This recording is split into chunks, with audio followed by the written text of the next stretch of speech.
Sorry, I'm running a little behind. I had to go grab some clips, and my Discord and I were doing some research because I needed to confirm some things. Okay, lots to talk about. We're going to talk about essay. We're going to talk about normalizing rape culture. We're going to talk about Rachel Dolezal's back with Mark Lamont. We're going to talk about a lot today. Just a reminder, this is a philosophy channel. We do philosophy through pop culture. And for me, philosophy, the love of wisdom, philosophy is an opportunity to explore, an opportunity to understand, an opportunity to have a deeper relationship with self. And man, we need that a lot right now, girl. Ugh. I have had, today's been Today's been a day, let me tell you. Just reading through these posts, I feel disgusting. I feel like I need to take a shower.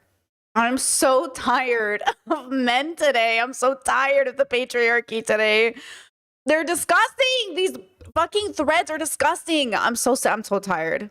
I'm so tired. So just to give you an idea, girl, I'm so sorry. I'm about to really... Okay. It's... I'm so tired. Oh my God. On a better note, my in-laws brought me a delicious bag of veggies. So,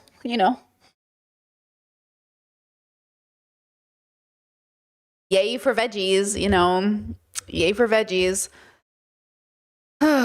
Okay. This is insane. Okay, before we go in, just, okay, get ready. Also, if you need to peace out for this stream, I get it. Okay, I get it. I do. I get it. It's a lot, and I'm tired, and you must be tired. And we're just tired today of all of the bullshit that I have to do. I didn't want to do this today. I didn't want to do this today. I didn't want to do this today, but we're going to do it. Okay, let's just do it. Therapy Jeff, you probably know him, has 100 million likes on TikTok and 3 million followers. I have covered him a bunch of times. I have even shared what I think are good TikToks from him. And yet, sometimes he says things that make me go, huh? Who? What? Why would you say that? Like, I think we covered this one a few weeks ago on stream about micro cheating. Do you remember this one? I'm very into my partner micro cheating on me, and I want to make a case for it and come up with a different name for it. First, what is micro cheating? I think there's actually... And do you remember when I said this TikTok felt so uncomfortable to me? He renamed a thing called Flickr. And he's like, when you have a Flickr with somebody, like you're dancing with a stranger and then you come home and fuck your partner after. Like that was like, Jeff, too far. I'm over you. And I don't watch Jeff like that. It's not like I watch every TikTok I see. Sometimes he makes a TikTok and I go to my partner and I say, "Ooh, let's watch this Jeff TikTok." And he'll be like, 5 questions to know if you know your partner. And my partner and I like watching those TikToks and answering the questions. So we use his TikToks to have a more intimate relationship. But then I showed my partner that TikTok about flickering and we were both like, ew, Jeff. And then I told my partner this morning about the scandal and he was like, and I was like, what is happening? What is happening? And you remember I said to you, this particular TikTok felt like Jeff had some sexual fantasies that he should have kept to himself. Oh, it gets worse today, girls. Okay. This is what we're going to talk about today. So Shan Budram, if you don't know who Shan is, this is Shan. The soul. This is a clip from her recent 5 days ago podcast as an example of Shan. The soul of relationships. This is Jared, her husband. Has been sold for profit and views. Affion Crockett, there are 2 things that you have That's done Shan. to change my sex and love life. Okay, so Shan is an educated woman. She focuses on sex. I don't like her content, but that's for a multitude of reasons. She's in an open relationship with her husband. They have kids. The reason I have never really loved Shan's work is even though I like it generally as a concept, I do feel like it's maybe just too heterosexual for me sometimes, or way too maybe that's just it. Maybe it's just too straight for me. I don't know. She tries to be inclusive. She uses very inclusive language. She was recently featured on a Crash Course episode, if I'm not mistaken, for talking about sex. And so she does tend to Be very inclusive. Even this post I'm about to show you, she used inclusive language. So there's nothing wrong with Shan. It's just like something about her content just feels very, very, very straight for me. And I just don't enjoy it. But I will say, I am very confused on why she posted this thread. So I asked my Discord to send me a screenshot because I was confused on when this was posted. Apparently, as of today, it was posted 6 days ago. So everything I'm about to say is recent. Okay, hold on. I'm going to see. Oh my God. God bless America. I went outside today and the Croatian winds brought in all this pollen. And even though I took my allergy pill, you know what I'm saying? Okay. So she posted this question on Threads that said, men and people with penises only. What's your favorite handjob technique as a receiver? Pause. Why do we need to know this? Why did she pose this question? I know she's sex positive and I know she is trying to encourage people to have open dialogue about sex. I did not need this question answered. And I certainly didn't need to go through the little threads to read all people's replies, which were mostly sarcastic, apparently. Okay. Chad said it's very 2010s for me.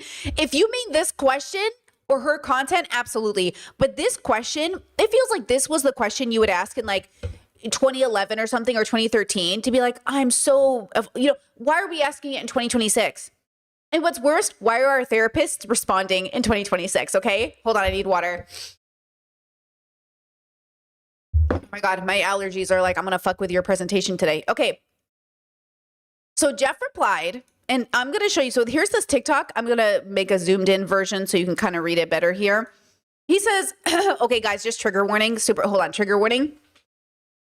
Super gross. Super fucking weird. Okay. Trigger warning.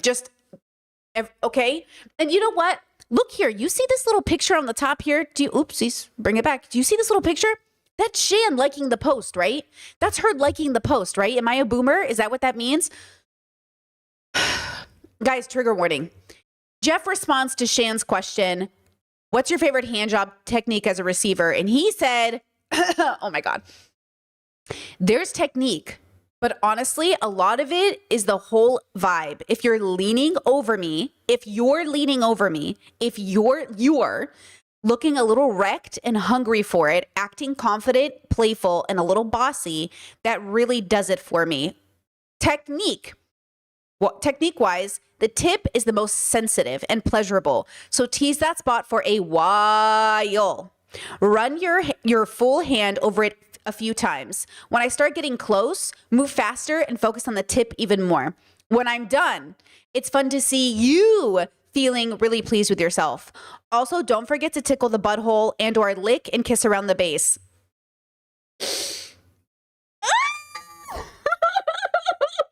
Not need to read this. This ruined my day. This absolutely ruined my fucking day. It ruined my fucking day. I just want you to know this ruined my fucking day. Okay? It absolutely, I'm begging us to be more professional. I am begging people to be more professional. I'm begging you to recognize you're at work. If Dr. Kirkonda if Dr. K if I ever see any of those men, I'm gonna, could you imagine? I do not need to know this about you. Be professional. This is ridiculous. This is equal to me, personally. This is equal to me with Jordan Peterson tweeting at fat women that they're ugly. First of all, don't do that. And second of all, don't do this. I do not need to know how you like to get your blowjobs done. You are a licensed professional. You can keep that between you and your friends. Okay? Yeah, Chad said, keep it on FetLife. Keep it on FetLife. We do not need to see it here. Okay? This is so unprofessional. Now, this TikTok went on to talk about it for a little bit. I'll just show you because they have other posts I want you to see. Okay? So just bear with me. Yeah. And then I think after that, he posted this. Presumably. So it says so this is from Jeff, and I'm going to explain the context. So if you guys don't know, there was this article done by CNN. We covered it on stream if you missed it, where this website called Motherless was getting 62 million hits on their page of over 200,000 men, individual accounts participating on the site, many of which posted their own content of them drugging and raping their wives and girlfriends. literal videos of men on like threads, like text messaging threads, talking about how to do it, what drugs to buy, where to get it, videos of them opening the women's eyelids to prove that they're passed out. The most disgusting thing you've heard of. And I'm going to bring this all together because I have also seen a combination of people arguing about the numbers, and I need you all to stay fucking focused on how disgusting this website is and how gross. We just found out this was real. How women had been married for 10 years just to find out their husbands were engaging in stuff like this. You need to lock in. So Jeff says there's no dedicated national helpline for men who are scared they might sexually assault their partners.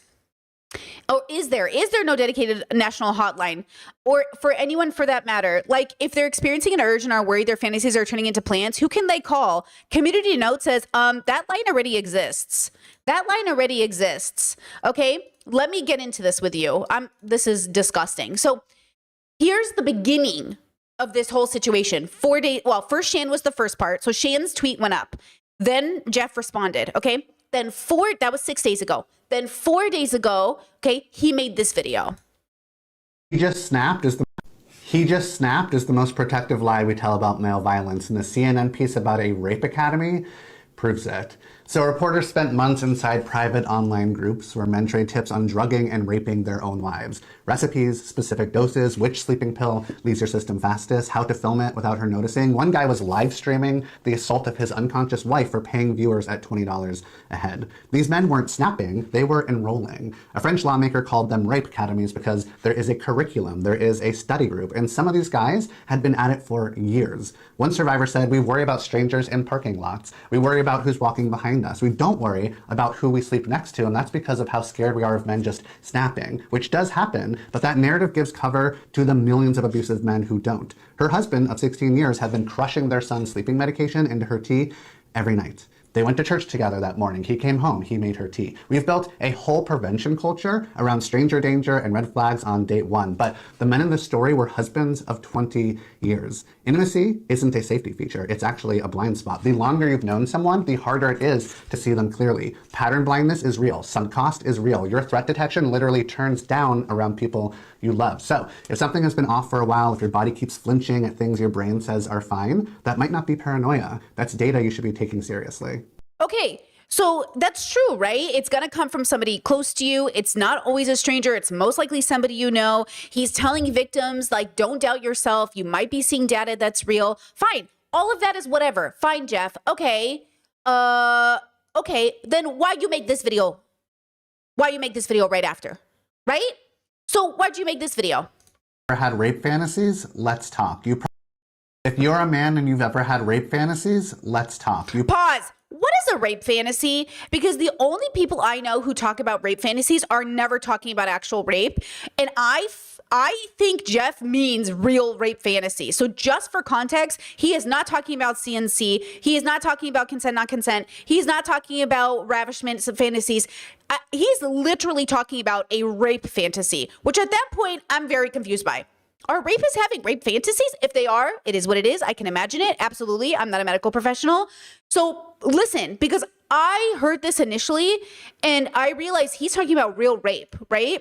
Probably saw that CNN story, the Rape Academy, men who found each other online and built a whole structure around planning and celebrating sexual assault. Those guys didn't come out of nowhere. They're the extreme end of something a lot of men carry privately and never say out loud, because saying it out loud feels like admitting that you are one of them. You're probably not. But you have to treat yourself as if you are, because the programming runs deep enough that none of us get to assume that we are the exception. I imagine all those dudes in the Rape Academy didn't think they were on the wrong end of the spectrum. I bet the millions of men who visited that site to watch the rapes told themselves they were just curious, just looking, not like the guys actually doing it. And the guys actually doing it probably told themselves something too, that she was into it, that it was a fantasy thing, that they weren't really those guys. Nobody thinks that they're the one, which is why I'm probably not that guy isn't a place to rest. It is a place to start paying attention. The cultural programming men absorb creates impulses along a spectrum, and we need to be able to look at that honestly. Porn scripts, the way desire gets tangled up with power, what you learn from other guys about what a no actually means, what got rehearsed in your head 1,000 times before you were old enough to question it. That to even be a man is to be masculine, which means you take what you want. Having the fantasy is not the same as acting on it. But what makes a man dangerous is what he does next. Does he feed it? Does he find other men who feed it with him? Does he rehearse it until it stops feeling like a fantasy and starts feeling like a plan? Or does he look at it, get curious about where it came from, notice it, not act on it, and not go looking for other men who will egg him on? The academy exists because most men never talk about this. That's the part we need to change. Also, just so you know, if you're a client of mine and you're telling me about these fantasies, I am not flinching, and I'm so glad you're talking to me about it. If you're a man and you I liked it. Two things. One, this has nothing to do with BDSM or kink. Okay? Also, I see the chats. I get you. I went through it on a comment section with one of these people on my comment sections. BDSM is not porn.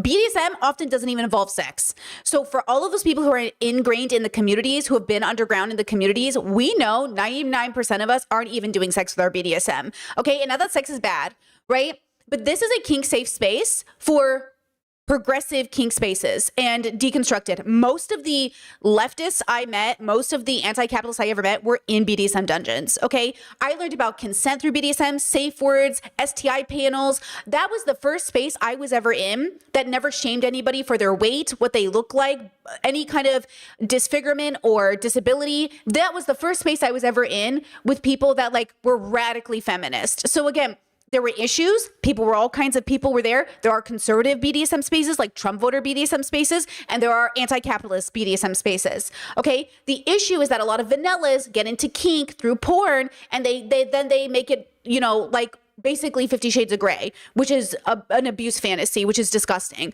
Okay. So 50 Shades, normies, you know, coming into the community. It's like with any other underground community where we have rules and ways to keep our people safe. Non-people come into the group and then ruin it for the rest of us because they don't want to follow the consent rules, right? So I just want to make sure it's clear.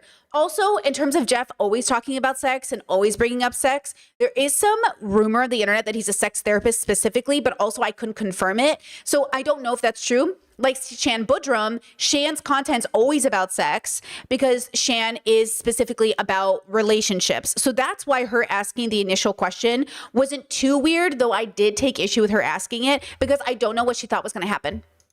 Do you know what I mean? Like, what did she think was going to happen? If you asked people like, hey, what's your favorite way to basically get your dick played with? Like, girl, why are you asking people this question? Nobody needs to be answering this question in a public space. Like, the internet isn't an invisible space anymore. Our jobs are seeing this. Our family is seeing this. Like, we need to recalibrate what we're doing on the internet, and you need to get your shit in order if you are, quote, a leader in this space or somebody in charge or somebody who's using their expert to kind of have these conversations, okay? So I just want to make it abundantly clear, right? Like, we need to be very clear, okay? Chet says they're using the same words. They're calling it kink, BDSM, fantasy, and they're just abusers. You can't have this conversation in a lot of positive spaces because people think you're shaming what you're talking about is real abuse. Like, again, that's why we want to have this conversation here, because I think the issue is that everyone joins all types of communities and have their own issues. You could say this about churches being abusive or kink spaces being abusive or porn being abusive or anything, but really it's patriarchy. Really, it's really what I think, if I was being good faith, I would assume Jeff is talking about, which is like patriarchy is the problem. The issue is the man himself has not done enough to deconstruct his own patriarchal beliefs that it's showing up through his work. Because why would you preface it this way? Now, he's not the only one. Can I say something about one of my usual favorite TikTokers? I'm really annoyed with him right now. I'm really annoyed with Christian Divine right now. And I usually like Christian. But Christian is also starting to piss me off because he is so fucking focused on this 62 million man number, which, by the way, you can correct misinformation without making, okay, all of these videos about it, because then all you're doing is reinforcing that the numbers are false, and all of a sudden you make women look like liars. CNN in no way spread misinformation, which Christian agrees with. The problem is that Christian went, and I don't know if everyone's neurodivergency just went absolutely insane on the internet this week. But because there were a couple of well-intentioned men making TikTok saying, oh my God, I just found out 62 million men go to this website, and they were disgusted, you decided to then turn around and make 10 TikToks, a bunch of people, I'm exaggerating, maybe 6 TikToks, about how that wasn't the real number. Focus, Christian! Everybody focus! The number was 62 million clicks. We agree. CNN never spread misinformation. But because you've decided to become obsessed with these couple of well-intentioned men bringing light to this story, now you are taking away the attention from the victims, the website, the perpetrators, and turning it around on well-intentioned people who just wanted to tell people pay attention to the story and go read it. Which, by the way, was the right way to get people involved. You can just, they misunderstood. They maybe didn't understand. But the point is that you should have just made TikTok saying, go read this article and read it out to your audience. But instead you decided to do this whole weird, I don't even know what this was. And then you wonder why people are mad at you because you just did it. You took away the attention from the focus. I'll let you see some of it. 62 million men are not in an RAPE academy. Now, this feels like a very weird video to make because the fact that a community exists at all around spreading information on how to drug and assault women is horrific. It should not exist. It is awful. It is genuinely evil. However, people are not reading the original article and are misinterpreting data in a way that would make it sound as if a third of American men are actively in a group chat. That was the other thing. It never said America. It was a global interview. The interview we watched with CNN interviewed a woman from the UK. Like, that's not the point, though. The point is that it exists. The point is that it's happening. The point is you're being so, I don't know what this is, if this is like correction autism or like, and I get this as an autistic person myself, like this need to be like, oh, actually, that's not the right. We get it, but there were 100 better ways to correct this misinformation. And also, and I just want to point this out, listen to my girl right here. Discourse around my contribution to the discourse around do 62 million men really want to sexually assault someone is one that I'm going to go ahead and assume most people are not going to want to hear, but I'm going to say it anyway, despite my best judgment. And that's to answer that question. Are there really 62 million men who want to sexually assault someone? The answer is no. Because it's way more than that. Look, I completely understand wanting to correct misinformation or really misunderstanding around the CNN article. But then I'm seeing people in that correction then extrapolate what they're saying to the rest of the men in the United States or worldwide. And that makes me, as someone who researches sexual violence, want to lose my mind. So let's just do some quick figures, all right? Somewhere between 93 to 99% of all people in the United States who have done acts of sexual violence are men. Now, nearly 1/2 of women in the United States have said that they've experienced some form of sexual violence in their lifetime. Let's put that somewhere around 80 million. But you also can't forget that men also sexually assault other men. 1 in 6 American men say that they've experienced some form of sexual violence in their lifetime. That's around 27.5 million. And then, because I'm not sure how this research was done exactly, I want to factor in trans people, because 1/2 of all trans people have also said that they've experienced sexual violence in their lifetime. So that's around 1.5 million. Altogether, that's about 114 million people. Now, let's say 95% of that was done by a man. That's 108 million people in the United States who have been sexually assaulted by a man. And of course, you should take into consideration that some of those assaults may have happened by the same person. And really, I don't mean to fearmonger, but the reality of sexual assault in this country is actually far worse than 62 million men worldwide clicking on a link. Thank you. Thank you. Exactly. So this whole obsession with like correcting the numbers and looking at the data on and actually is absolutely missing the fucking point. Here's Christian. The video since, and I'll say it again. I said in my first video, I said in the video since, and I'll say it again now, there's no acceptable number for men in a group chat where they discuss how to drug and assault their wives. It doesn't matter what the number is. It's horrific. It's awful, and it's deep down evil. All forms of sexual violence are heinous, and I think there's a particular like cruelty in this kind. Just caveat, because I really like Christian and I usually am very soft on him and I know he's been through a lot. And I just want to say, like, because of this whole thing that's happened, he felt a need to come out and share something with the internet that honestly, Habibi, we did not need to know this. That was your personal information. We did not need to know this. And though I think it obviously influenced his perspective, he shared that he was conceived through rape. And he had to carry that, and that really wrecked him, and that really messed with him to have that realization. And I think there's something that's so personal and that's so powerful for him to share. And also, he's still wrong, but I can, like, do you know what I'm saying? Now he shared this thing that is personal, and I hear you. And also, you know what I mean? So I hear him. I want to give a lot of empathy to him, you know? Where it's like, this is a person who you've trusted, who you've built a life with perhaps, and they've been drugging and assaulting you, and you have literally no idea about it, and your entire life has been built around this person who you literally cannot trust. It inspires a special kind of fear and outrage, and I think that outrage is justified. I do think it being targeted towards me is a little misplaced, but it's because people have also been attacking him. So example. The misinformation surrounding the CNN story is incredibly damaging. Oh, wait, hold on. There's one video where he says, I mean, it's not.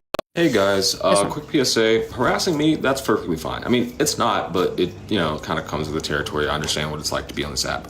Not okay is finding people in my life and harassing them. That's crazy. You guys better leave Christian Divine's family alone. You better leave Christian alone. Like, that is crazy. Like, going after Christian's family and friends is absolutely fucking crazy. And that's why I say the internet's not a safe space. Stop putting your fantasies on the internet. If you're a therapist, stop oversharing. Sham Budram, stop asking people questions about how they like their penis played with. Stop. The internet is not a safe space. There's also, I think, a deep irony in finding women in my life, just like people who I know, and harassing them because you believe that you're defending women. Just don't do that. Like, at least be respectful. Bother me, not the people in my life. Yeah, I mean, I agree with that. Leave the people in his life alone. That's absolutely insane. Like, why would you do that? Right? Like, why would you bother those people? So he made all these TikToks basically explaining his perspective, right? And then even this chatter said, thanks for making this video. I was feeling that it was hits and not individual visitors to the site, but honestly found the article too triggering to read in one sitting to confirm this. Okay, so here's the problem. Because I did go to the CNN website. I did go through it to make sure I knew what I was talking about. And we covered the interviews on stream a few weeks ago. But I think what's important here is that I do think, yes, even some ways it might make you more afraid of men unnecessarily. But just like the girlie said earlier, it's really not that far-fetched. How many times are we going to see people come out, all genders, sexually assaulting people in public, and we're just supposed to continue ignoring it? And I'm saying it's because we keep doing these things. I think they had good intentions. Don't get me wrong. I think Christian and all of these people have such good intentions with the need to correct information, but I think you lost the plot along the way, and I think that's always going to be the problem. The road to hell is paved in good intentions. Don't I always say this? Stop trying to be good and try to be less bad every day. Sit with yourself and say, am I causing more harm by correcting people who are trying to spread information about assault, or should I just read the article for my audience and let that be the case? But instead, you basically tried to silence people who are trying to bring awareness to a very real thing. And again, even if people are like, oh my God, are 62 million men doing this? Yeah, girl, in a population of 8 billion? Yeah, right? I don't know why you had to do that. It just didn't help. Around the 62 million men thing, I want to clarify that this is not a not all men moment. A quarter of women are still the victims of sexual harassment. But that's what it was. So people were saying, oh my God, I can't believe you're saying not all men. And a lot of people were like, but that's Habibi, that is what you're doing. You're doing the modern day 2016 version of that. And again, my suggestion is do not correct this number, share the article and be factual. Don't go after creators. Don't say you guys are getting it wrong. Don't say that. Say, hey guys, I read this article on CNN and I saw these interviews. Let me share the numbers with you. I'm just so shocked. I'm appalled. I'm disgusted. And just make that content. That's my bigger sister suggestion to you. Sexual violence, and the vast majority of those perpetrators, like 99%, are men. So it's still the yes, all men until women are safe, right? That's still the reality and the truth. However, misinformation doesn't help victims. It doesn't help victims to chase after a not real thing, right? The real story of this, right, is that it's not a website for website for teaching people how to commit sexual violence. It is just I'm trying to think of a way to say this without TikTok censoring it, like an adult website. It is an adult website that's not moderated. So it's just all sorts of videos being flooded there. And when you don't moderate those websites to any degree, you create a space for those kinds of people. Did he not read the article? Did we read two different articles? No, there was a course. There was an academy. There was a text thread. The woman pretended to be a man and went into the text thread. And the website was a part of that investigation. So yes, the website wasn't technically being used as the hub. It was the final result of the text thread existing on, what's that app everybody uses? Not WhatsApp, but the other one.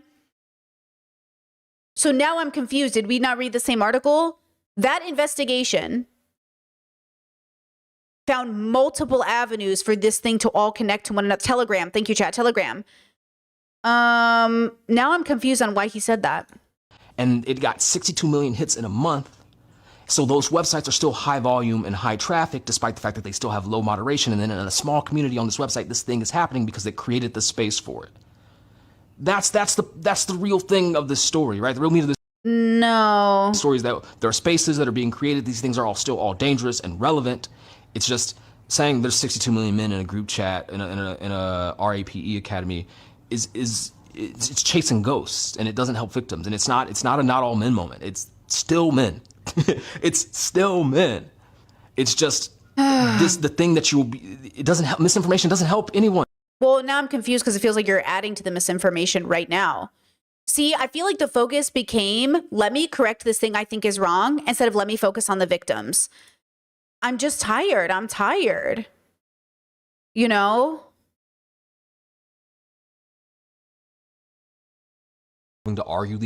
I can't believe that I'm having to argue the importance of not spreading misinformation when it comes to the victims of sexual assault. So I'm just going to read the entirety of the CNN article. Okay, there's the red here on TikTok for people who aren't willing to go click and read it. Okay, I'm seeing people who are now trying to save face swap from the 62 million men number to being like, who cares if it was 62 million men or 62 million hits? That many people going to look up a group chat about assault is messed up in the first place. But the 62 million number isn't the number of people who went to go. See, I'm telling you, this is like neurodivergency. This is, sometimes my autism brain does the same thing. I don't know if Christian's autistic, but sometimes my autism brain does the same thing. I'm like, these are different things. We agree they're different things. I don't know why you made this the hill you want to die on. Like, because again, I like that he's reading the article. I don't like that he's reading the article to prove these people wrong. These people are just trying to bring awareness to a rape academy. They're literally trying to do the right thing. And he might say, well, Brittany, the road to hell is paved in good intentions, and these people are spreading misinformation. Yes, but you see how it forced a lot of people to go read the article and or just learn about it and or bring awareness to it. And yes, people are making corrections, but you see how the difference between you making the correction and this woman making the correction, see how she made the correction and did it better than you? And it's because I think she's a woman, and I think it's because you're a man. I think because as a man, you're thinking you're doing right by women, but you threw us under the bus in the process. And we're telling you right now, you threw us under the bus. She did not throw us under the bus. She was like, yeah, I think that number's wrong. It's actually like 100 million. You see?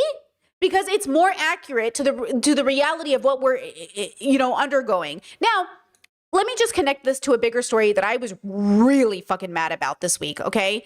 Because gender aside, it's not just men who are raised as men or people who are raised as men, right? It's also women who are raised under patriarchy and feel entitled to people's bodies. This is a horrible video of Jenny McCarthy sexually assaulting Justin Bieber when he was 18 years old and she was 40. This is a disgusting video, so just trigger warning, okay?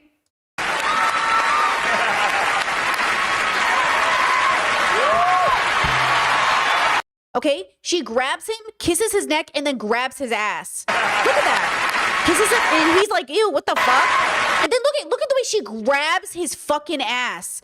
And I'm like, what the fuck is wrong with you? What the actual fuck is wrong with you? And then listen to what Justin Bieber says after. Okay, listen to what he says after. Listen to this. Wow. feel violated right now. Wow. Okay? It's like, damn, I feel violated. He's newly 18. She's 40. Like, what the fuck are you doing? What are you doing? You know what's worse? Check this out. Okay? Check this out. So this is Jenny McCarthy being interviewed 13 years ago when this happened. This is her. Let me just double check the dates here. This is November 20th, and this is posted November 19th. Okay, so here's this video where she's being interviewed beforehand. It says, Jenny McCarthy imagines dating Justin Bieber. Enjoying the night so far. Great. I just got to neck Justin Bieber and grab his butt. I saw that you totally, it was like a full-on almost makeout session. It was a little cougar scary. Yeah. But I took the opportunity in the window, considering I'll never get to do it again.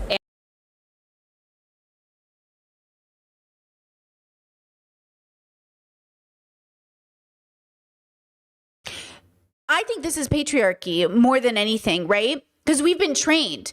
Cougar, guys, this whole younger men dating older women thing, that is patriarchy. Women will say, well, why can older men do it and I can't do it? Because it's abusive. Your obsession with wanting to fuck younger men is farm patriarchy. And kind of molested him. Well, I kind of molested him. She said, I kind of molested him.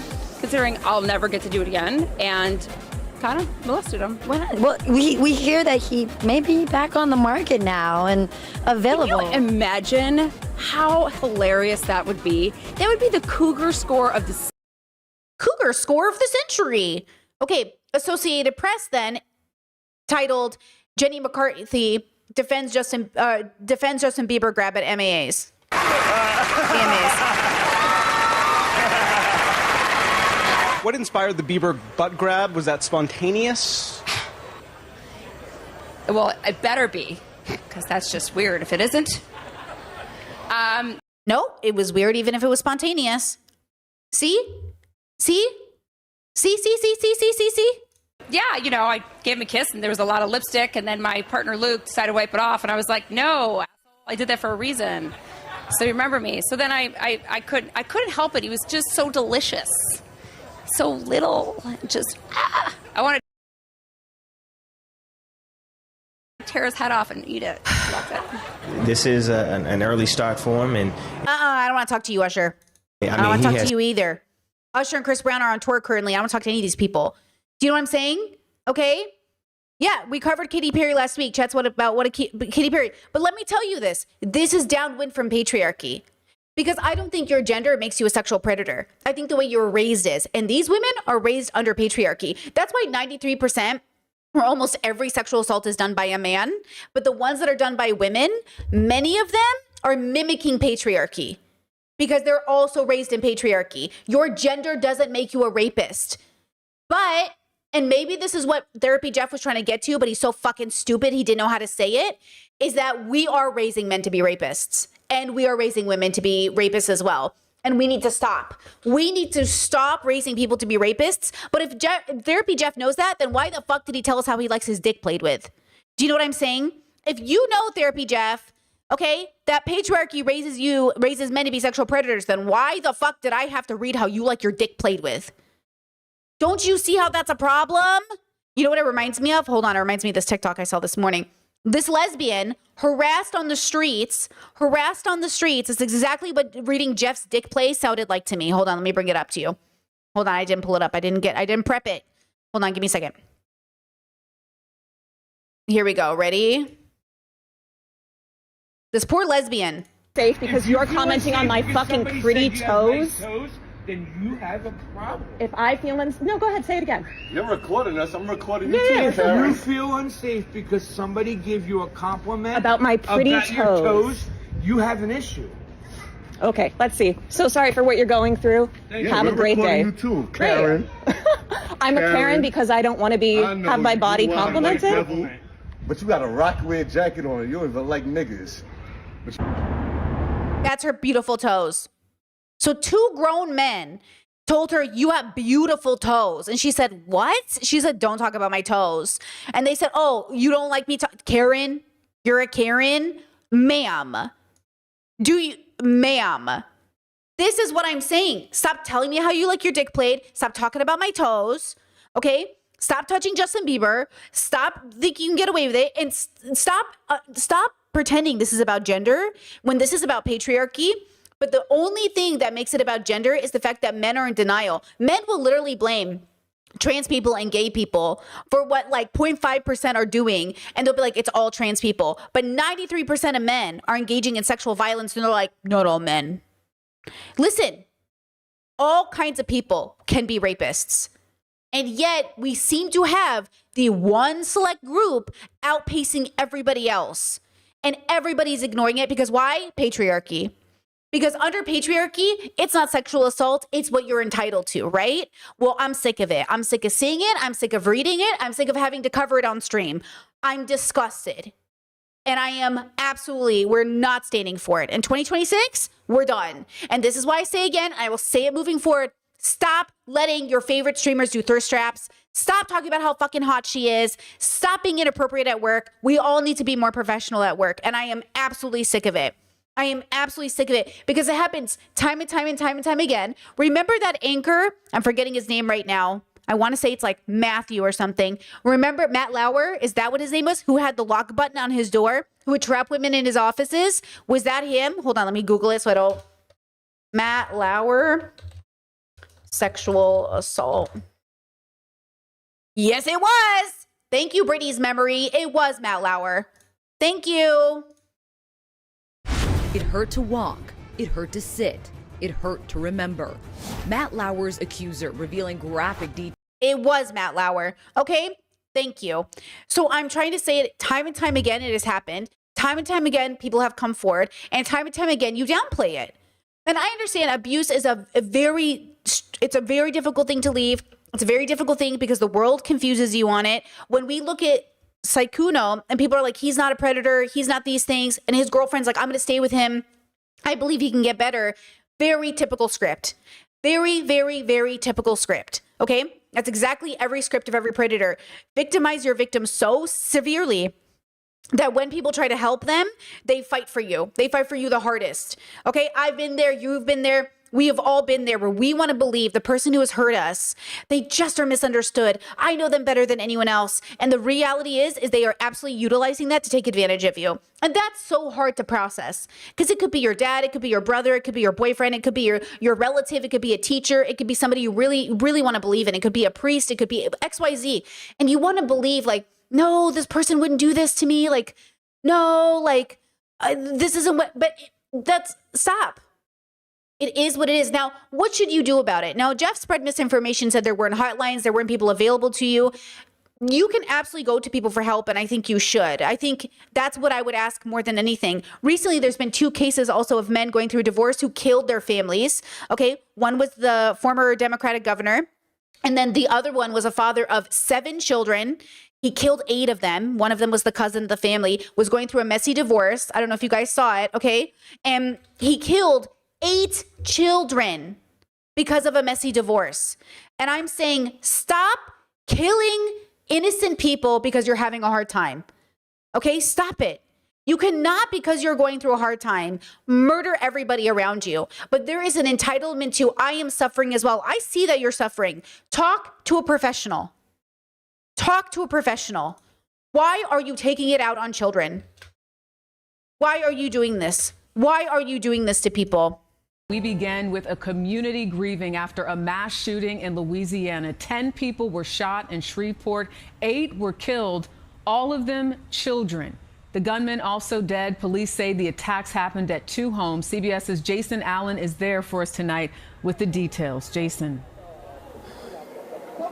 Jerika, good evening. People are still filling this Shreveport neighborhood tonight, emotional and upset over this shooting that happened both at this house behind me and another one just up the road. And police told me in the last hour it was a survivor of the shooting who escaped and called them to tell them about it just after 6 o'clock this morning. Allegedly, I think one of the children hopped onto the roof and one didn't make it and one escaped through a window. So they found one of the children dead on the roof trying to escape. And the other child, as far as I understand, escaped through a window and was able to get help. When police got here, they found 10 people had been shot.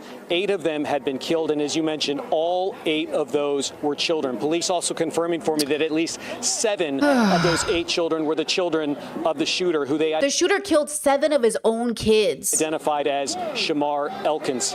After the shooting, police say that Elkins carjacked someone just down the street, got into a pursuit with police, stopped. They say he produced a handgun and police officers. He apparently was a former reserve officer, I think 7 years plus. Okay. He apparently had been going through some stuff, and some people had reported some issues with him. But of course, we don't have a system in place to protect people. And of course, we don't have a place, but we have enough resources in place. The problem is we as a community don't also encourage those resources because of patriarchy. We convince men asking for help is weak.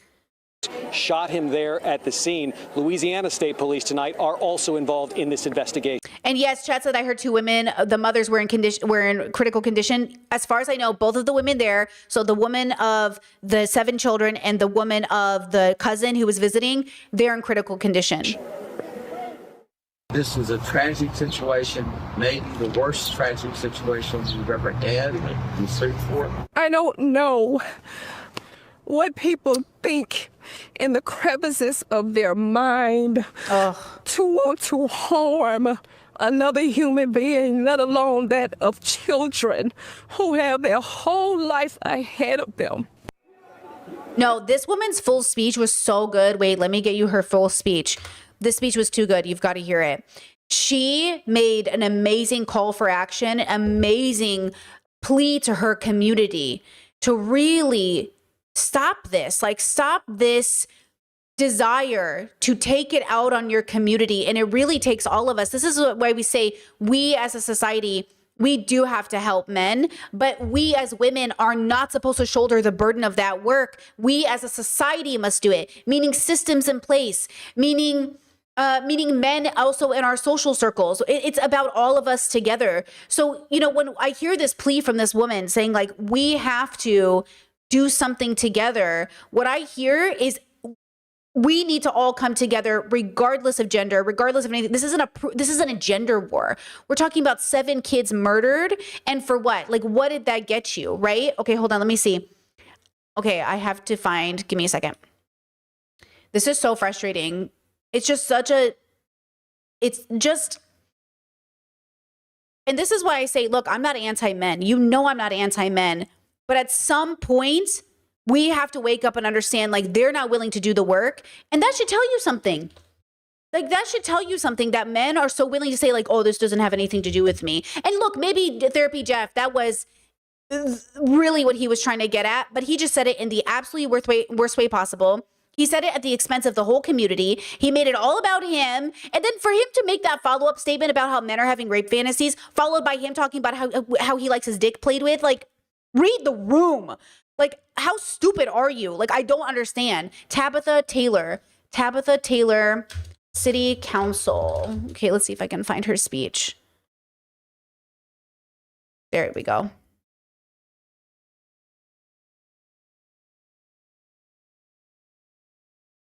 Okay, hold on. Sound. We're standing in this place again. There are 8 children that are deceased. I can't be strong for you. Oh. I think about the mother and what this family has lost. I think about this community and what this community has lost. And I don't have the words to give you, and I'm sorry.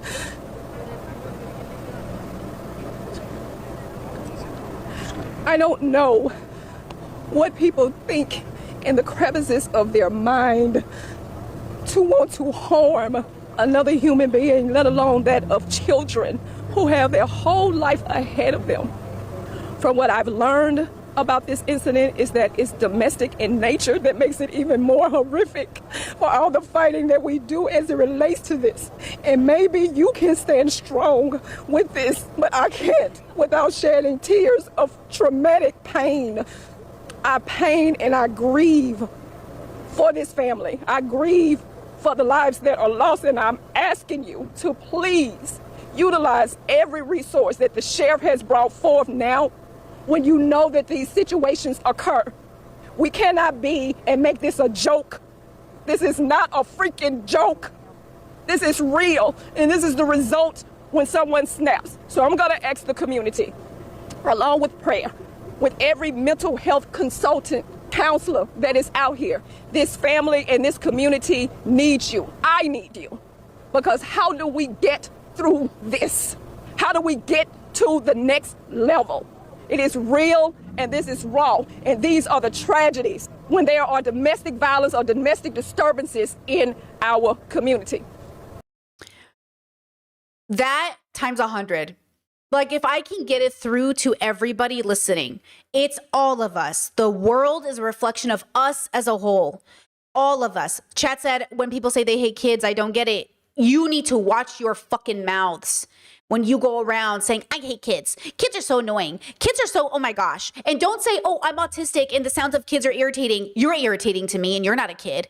So it's not about them being children. It's about them being loud. But that's not because they're just children. Lots of children are not loud. Okay? Stop sending the message out to the universe that children are annoying to you. Stop sending messages out to the universe that children are disgusting to you. Stop sending messages out. And this is why I say we will refrain.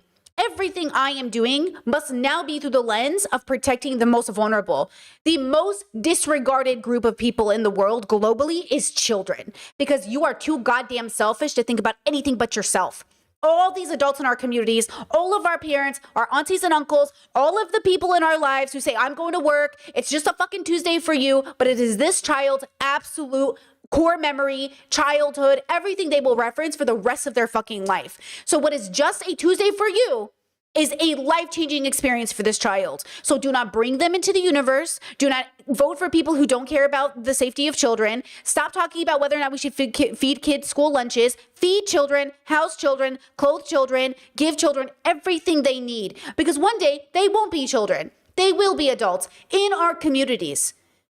And without the right guidance, without the right tools, okay, it's going to get worse and worse. Stop blaming social media and everything else. We as a community need to intervene when we see kids going in the wrong direction. We need to do it, and we need to do it by calling out adults.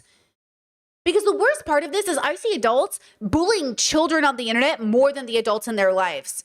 You need to also hold the adults in your communities the most accountable. And that includes whatever gender, whatever skin color, whatever.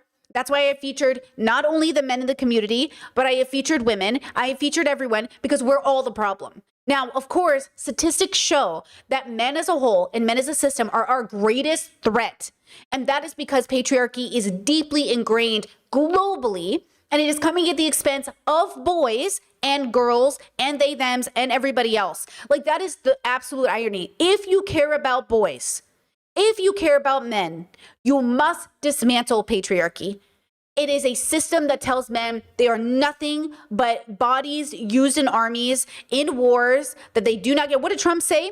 Trump basically said, like, some of you may die, but that's a risk I'm willing to take. That's what he said. He gave us the Farquad, okay? And I'm saying, stop voting and stop supporting this man. One of Trump's biggest Latino supporters just got arrested. Because he thought it wouldn't happen to him. That's what I'm saying. Focus and lock in, girls. If they hate you in their rhetoric, if they are bigoted in how they move, it doesn't matter how much they say, oh, I like this one, though. The moment it's convenient, they will throw you under the bus. And this includes men who try to be the good guys, okay? Therapy Jeff trying to play out here like he's one of the good ones. We're talking about rape fantasies and not being clear about what they mean. In the normal language of the internet, when someone says rape fantasy, almost nobody I know is talking about actual rape. Okay, we're talking about like tentacle plant monsters that, oh my God, find a way into my bedroom. Where did they come from? Well, nobody's talking about real rape. And so when you mix language that's used on the internet as rape fantasies, and you talk about, oh, this is the extreme, many people, this is the same red pill conversation about how women really want to be raped because they're reading like ravishment books. Pause. Okay? What we are reading in romance novels has nothing to do with what we want in real life. And you are mixing fact and fiction. It's like the people who read, like, are you reading Superman and thinking you're going to wake up with laser eyes, homie? Like, hello? And that's the question. Like, are you not understanding the difference? Your media literacy is becoming our problem. And so that's the problem with Jeff saying, oh, rape fantasies are pipelines. Pause. Wait, hold on. It's like the same people that are like, porn is the reason. It's not porn. It's not drugs. It's not brave fantasies. It's us. It's our inability to really accept that we don't know what we're doing or what we're talking about, myself included. We need to have the humility to understand that we are fucking up everyone else's life because we're not doing the work on ourselves. Go to good therapists, not bad ones. Go to good therapists, deconstruct, use intersectional feminism, not TERF feminism. Make sure you are actually doing the work to deal with the most updated science and not science from 100 years ago. Make sure you are checking the resources, and make sure you do not think that you know better than people who've been researching this their whole lives, assuming the data is good. Okay? So again, I am so sick of seeing this. I did not want to cover this today. This is not how I wanted to spend my Tuesday. But here we are, because a bunch of men decided to get on the internet and open their fucking mouths. Think before you speak. It's the one skill I pray to God you learn. Think before you speak.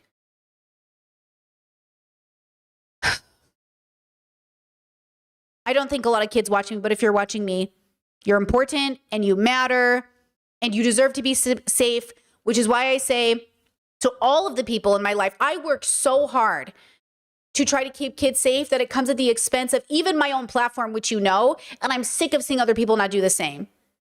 I'm sick of seeing other people not do the same, and no wonder they're not doing it because they don't think kids matter. But if you're a child and you're watching this, not only do you matter, but you deserve to have a safe space with safe adults who will not take advantage of you. So do not join my Discord. You're not allowed. It's 18 plus. Do not join my Patreon. You're not allowed. It's 18 plus. Okay? And that's in some ways how I keep people safe. And by the way, not only do I get penalized for this, but I literally lose out on possible business, not from even kids, but regular adults who can't find my page because I get shadow banned. Do you know I get shadow banned by Patreon for having an 18 plus because I don't want kids to join my Discord? And that's the thing that I think society needs to reevaluate. Why are we, especially through capitalism, taking advantage of the most vulnerable? And you know why? It's because kids will encourage their parents to buy your products. That's why Mr. Beast and all these people, all of their WhatsApp chats and all of their programs have a bunch of 15-year-old kids on it because they don't give a fuck about kids. They don't give a fuck about these boys. Andrew Tate openly bragged about stealing men's life savings from them and said, fuck it. If they're stupid enough to give it to me, I'll take it. He bragged openly about having sex with 15-year-old girls. Oh, well, that's the age in Romania. That's the age in Romania. Till this day, recently, right? None of these people care. And for little boys to be, swept up by his charisma, right? To be swept up, and for us not to be so fucking serious. And that's why the worst part of this is when men like this say they care and they're trying, and then they make shit content like this, or Christian Divine, who God bless him, makes this 6-part series on why 62 million men never... I beg you to just shut up before posting. And really think about, why am I making this content? I'm going to do it. You're going to do it. I'm also going to learn to shut up. Okay? But you guys need to, because you are so much bigger. That's the problem. 3 million followers. 3 million followers Jeff has. And then Christian Divine has 750,000 followers. I am nowhere near those numbers. And do you know why? Because I tried to be very careful and not make 6-part series on why it wasn't 62 million men. But damn, that really probably got you some views, didn't it? Because people were mad at you. And then you rode the wave of their anger into now being featured in this video. And I'm saying, stop it. Stop it. It's bad. It's very bad. It's bad for all of us. None of us benefit. None of us benefit from this bullshit. Also, Justin Bieber being molested does not exempt him from saying the N-word. So you can be both things. You can be a racist who is a sexual assault victim. Okay? You can be both things. Congratulations. That's another layer nobody's ready to talk about. You can be both things. Okay? So, hello? Okay.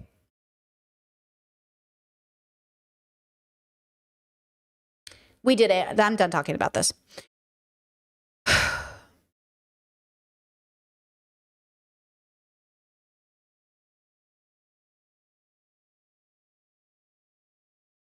Oh, wait, actually?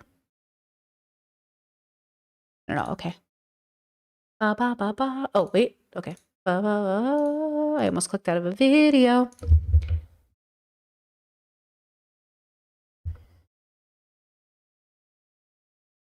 Uh-oh, Discord said earlier, I did a quick TikTok scroll through Jeff's thread account, and I saw quite a few posts where he is engaging his audience in sexual discussions, not in an educational capacity. I'm not appreciating that there seems to be a complete ethical incongruity, or at least some serious parasocial boundary blurring going on.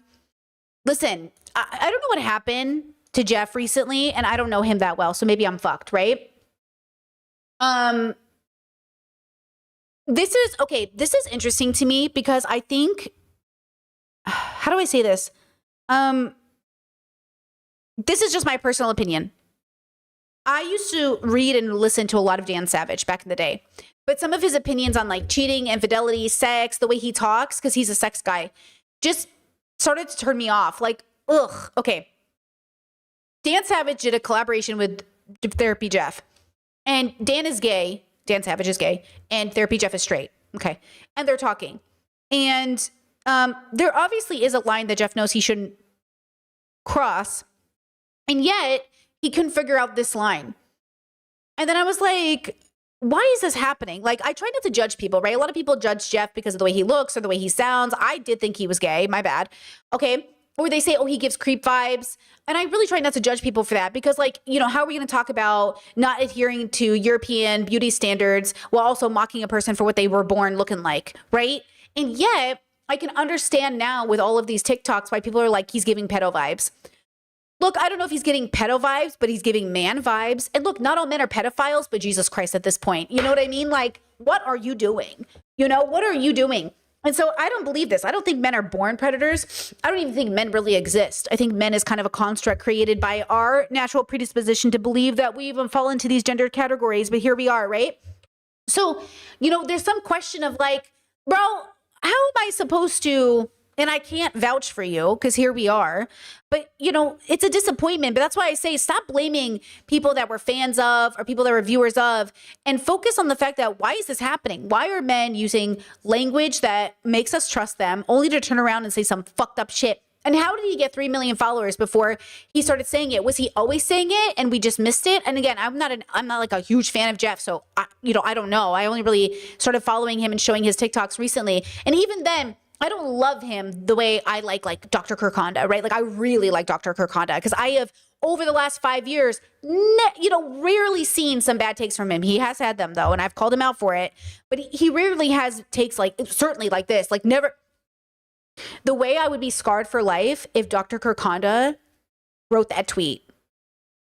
So then I wonder if Jeff has been hanging out with more sex positive people because he's also been talking about flickering, which is like his name for, you know, ways to kind of open the relationship without opening it. And I wonder if he was hanging out with Dan Savage or some people who were more like sex positive, and then he misconstrued sex positivity into like, let me tell you how horny I am. I had a friend once who was coming out of conservatism and religion, and they would like over detail their sexual stories. And eventually the friend group was like, pause. We don't need to know this. And they were like, wait, I'm just being sex positive. And I was like, I know you're doing this thing. And I've done it too in my day where you want to like rebel against the repression you felt for all your life. So you like overshare details about your sex life because you're like, I'm free. But the dilemma is like, learn your boundary. So I think that's normal. I think that does happen. I think it's very common. It's still inappropriate. You can't do it. Okay. Right? Okay. Yeah. Chad says it's a whole phase. It is a whole phase. And I get it. And look, maybe that's why too, at 36, almost 37 here, I have slowed down in the ways that I've expressed things. I mean, I used to talk about my sex life. I used to talk about like details. And now I very much try to PG it as much as possible. I mean, I used to make it my whole brand because I was a peer sex educator and BDSM educator. And that was like some of the greatest content I ever made, demonetized, of course. And also, I think the issue is that I eventually realized like I want to be a professional. Okay. I want to be a professional if I'm going to show up, talk about sex and all this stuff. And it's very difficult because I think you are fighting like oppression in a big way. So you want to like overshare. It's kind of like trauma dumping where nobody was talking about anything. And then finally we were given permission to talk about everything. And then true story, I was at a munch at a Starbucks and somebody I met within 5 fucking seconds was like, I was molested at 3. And I'm like, okay, I don't need to know this. This is too much. And they were crying. I'm like, you're so great. And I'm so glad I can talk to someone about this. And I was like, okay, like listen. And that's why I have a no trauma dumping rule on my Discord. I tell people like, hey, do not share this with the Discord. Like, imagine you just walked into a coffee shop and you're like, so anyways, I was molested at 5 and everyone just has to like turn around and look at you. And we can't sit there and be like, I don't want to be a part of this conversation because now you're sharing something vulnerable. And now we're going to be like, no, don't talk about your rape. And then it's like, oh my God, you don't want us to talk about our, and it's like, you're putting everyone in a socially awkward situation. And then we're all autistic. So we're even like, I can't tell you how many autistic people I have talked to where they're like, when you're at the group event and somebody just starts talking about their like, you know, sexual assault story and you don't know what to do because you want to support them, but you also want to walk away. And it's like, oh, you know, I don't know. We as a community have to work together to appropriately talk about these things. There is a way to very matter-of-factly talk about your sexual assault, which I think is appropriate. I don't think it's appropriate to embody the pain, move through those emotions, and just put it on people. Because like, uh-oh, girl, wait a second. I get, like, sometimes the community can be there for you, but maybe not this particular community. You know what I mean? So, you know, all of this stuff has to be filtered through some value script, a friend who watches it before you post, something to make sure when you post it, you know what you're posting. Okay? You know, because sometimes I really am shocked at the things people post. Were you guys watching, some of you were, I saw you in chat. Were you watching Anthony's stream yesterday? Do Not Worry. He reviewed this TikTok or this Instagram post by this girl, and I was like, I can't believe she posted this. Like, my brain is like, sometimes I sit there and I think, oh my God, like I didn't even know what to, I was sitting here, I was like working on my computer and I was like, it was so racist. It was so offensive, but it was so racist that my brain like was malfunctioning. I was like, I didn't even know what to do. Like, it was just so bad. She was talking about how like she went to Africa, whatever the fuck that means, right? Chess says, what is it? Okay, this Arab lady goes, I went to Africa. I don't know what that means, right? Okay, continent. And she goes, basically, I'm summarizing, like, they're not as intelligent. They need us. They're not as, like, up to date. Like, she was basically, this clip is resurfacing, and so she's looking to get fired. And Anthony had posted it originally, and then she told him, please take it down, please take it down. And he was like, you did this though. And then eventually he was like, okay, this has been up, people have seen it, whatever. And then it resurfaced, and like her company's thinking about firing her, but it was really bad. It was more than that. It was more than just like, she like really means it. She's like, look, nobody's gonna tell you the truth, but I'm gonna tell you the truth. Like, it's a fact that they're intellectually less superior. And I'm like, she goes, they're physically more superior. She's talking about Africans, I guess. And then she goes, but it's true, they're intellectually less superior. And I'm like, it was so ridiculous. It was so insane to me. And she just kept going. She just kept going. And I was like, stop talking. Why would you say this? Like, who raised you? Like, who literally raised you, bro? It's like, it was so crazy. And I was like, well, yeah, fired, bye. Anthony said, if anyone I ever worked with said something like this, fired, bye. I was like, fired, bye. Like, you can't. I'm sorry. This is like, you're done. Go get a job where nobody knows who you are. You're done. Like, I could never. And like, I know there should be a path for redemption, and I hear you, but the path of redemption looks like a job where nobody sees your face. Bye. You've lost your chance. Like, you can't make these people famous. Like, you can't give these people a spot in the spotlight. Like, she's too old. It's too crazy. You want the fame where everyone knows your face, but you don't have the responsibility of what your mouth said. You know what I mean? It's just insane. Yeah, that Jet says racists will go on about how Africa's beneath us, but are stupid themselves. First of all, she kept saying Africa, and I was like, Africa who? Africa where? Where? When? Who? It's like, the whole country of Africa. And I'm just like, do you even know who you're insulting? Do we even know? Who is the targeted group? Is it everybody? Like, it's just so confusing. Like, this is the stuff that makes me like, my brain just stops working sometimes. And I know, I know people are saying, oh, you shouldn't be, we have to be shocked. You should be shocked. It's shocking. Racism should always be shocking. I'm not going to be apathetic. Rape should always be shocking. I'm not going to be apathetic. Child marriage should always be shocking. I'm not going to be apathetic. Like, homophobia should be shocking. I'm not going to be apathetic. Oh, I watched this great TikTok from this guy who's working on his degree in psychology. And he joined a men's support group because he was like, oh, hey, this is great. Like, they want to work on being good character, helping the community, being well-read. He's like, oh, I want to join. He joins this group. I don't know if you guys saw this TikTok. And then he sees a homophobic statement, like a comment about like basically imprisoning or killing gays. And somebody said, you know, a rare win for this place. And he contacted the organizers and said, hey, like, I'm just checking. Are you guys like okay with homophobia? Is this like a reflection of your institutional, like your institution? Like, I don't want to be a part of a group that's homophobic. And he's straight.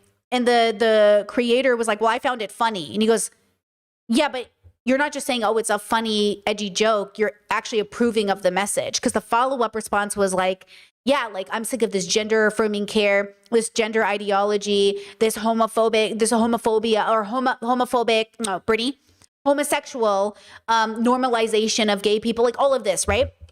And so the guy was like, so you don't think it's just a joke you find funny. You actually agree with the joke. And that's why I say humor is very, very on the line, where it's like, hey, are you making an edgy joke that we're all supposed to laugh at because it's ironic? Or are you making a statement that's a joke that reinforces your bigoted belief? And this is why we all hesitate when we're around people, especially when men make rape jokes, or when people or white people make racist jokes, or anybody makes any joke. We sit there and pause and go, hold up, I need details. Why'd you make this joke? And look, it happens everywhere, always, forever. And look, there are even variations of casual jokes, right? Like, I mean, you can make the most innocent joke, what feels like the most innocent joke, and just be like, you know, are you like, what does that mean? Because, you know, sometimes people make like, I'm trying to think of a good example that's not like, you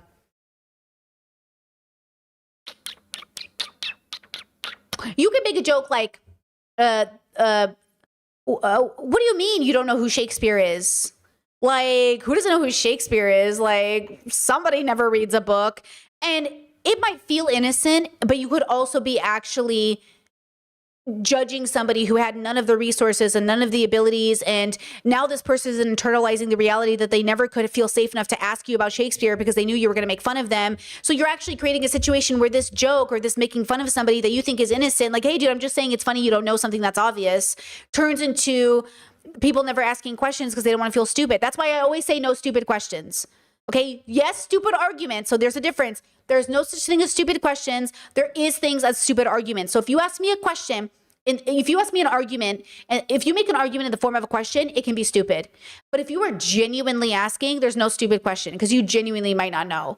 But don't lie to me. Don't come into my comment section and be like, actually, Brittany, don't you think the statistics about Black communities not being able to get out of poverty is actually indication of race realism? Don't ask me stupid questions. That's a stupid question. You know it's a stupid question. Don't you think the fact that sexual assault is really rampant in lesbian communities or domestic violence is very high?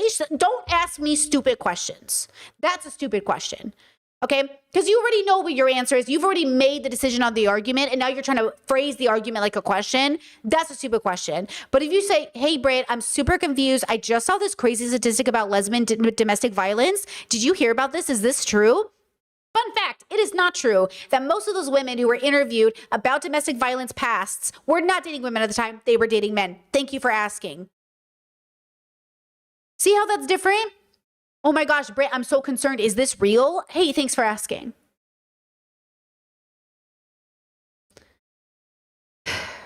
Okay. And also, can I just say, apathy towards racism, homophobia, any of it is done especially towards children because they go, oh, they're kids they didn't know. Hey, I know you're a kid.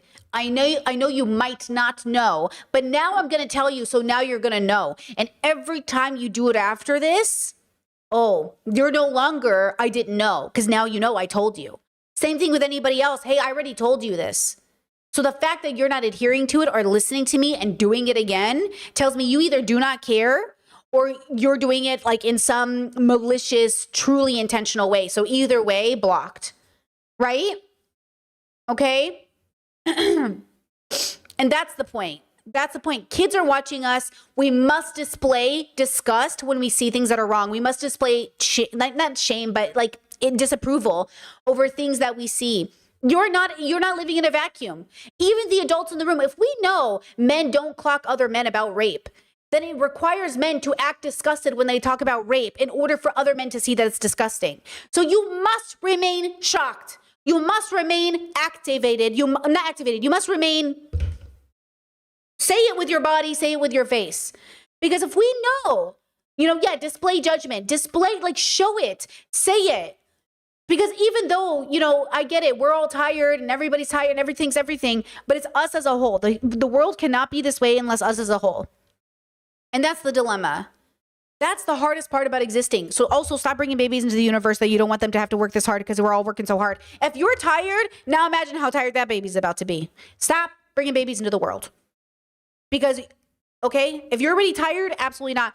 I'm watching another Ramith show on finances, and this couple is driving me crazy. And they're like, oh yeah, we made a baby. Making a baby with a man you wouldn't even share a bank account with is wild. Making a baby with somebody you don't trust to do the finances is the most wild thing we have normalized in society, and I'm so tired of it. I'm so tired of the normalization of bringing a baby into the universe with a person you barely like. I'm so tired of adults. I'm tired of all of you. I'm tired of every adult in this fucking room. Not you guys, you're beautiful. I'm tired of every person on this planet who so casually brings a brand new baby into the universe when they are tired, don't have the money, don't have the time, they're too busy with their career, they can't even give them a full day of attention. Like, I'm so sick of everybody. And it's all adults. I'm sick of adults. That's who I'm sick of. Kids, I love you. I'm never sick of you. You're precious and beautiful and wonderful and perfect. But I'm sick of these adults. I'm sick of them. Okay? All right, now, let's do this. Let's take a 2-minute break. I'm debating if I should make decaf. But I also want to watch this Rachel Dolezal interview. I'm so sorry. I just can't believe Mark Lamont's talking to her. I'm shocked. Why would he do this to me? Why would he do this to us? Why would he do this to you? Why would Mark make this decision? And I love the most, this comment says, I clicked out of morbid curiosity, not intellectual. Okay? I cannot believe he would do this to us. And now I have to watch it. I watch, the most Mark I see is on Budin. Is that his name? I don't like that guy. His podcast. And I'm always like, why is Mark hanging out with these losers? Like, I do not know why he'd ever, not that Mark is perfect, but I do prefer him over the Budins. You know what I mean? What's his name? Budin? I don't like that guy. That guy, Sam I Am, not a fan. Okay. I just realized I moved all the icons on my desktop around and I lost everything. I was trying to clean up my desktop yesterday. No, not Breakfast Club. That's with Charlemagne. No, Jeff Budin? Jeff? What's his name? What's that guy's name? The one who was like super pro-capitalism recently and Mark had explained to them why, like, no. Joe Budin. That's what it is. Joe Budin. Joe. Yeah, Joe. I'm not a fan of Joe. Okay. Here we go. I'll be right back.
All right. Oh. La la la la la.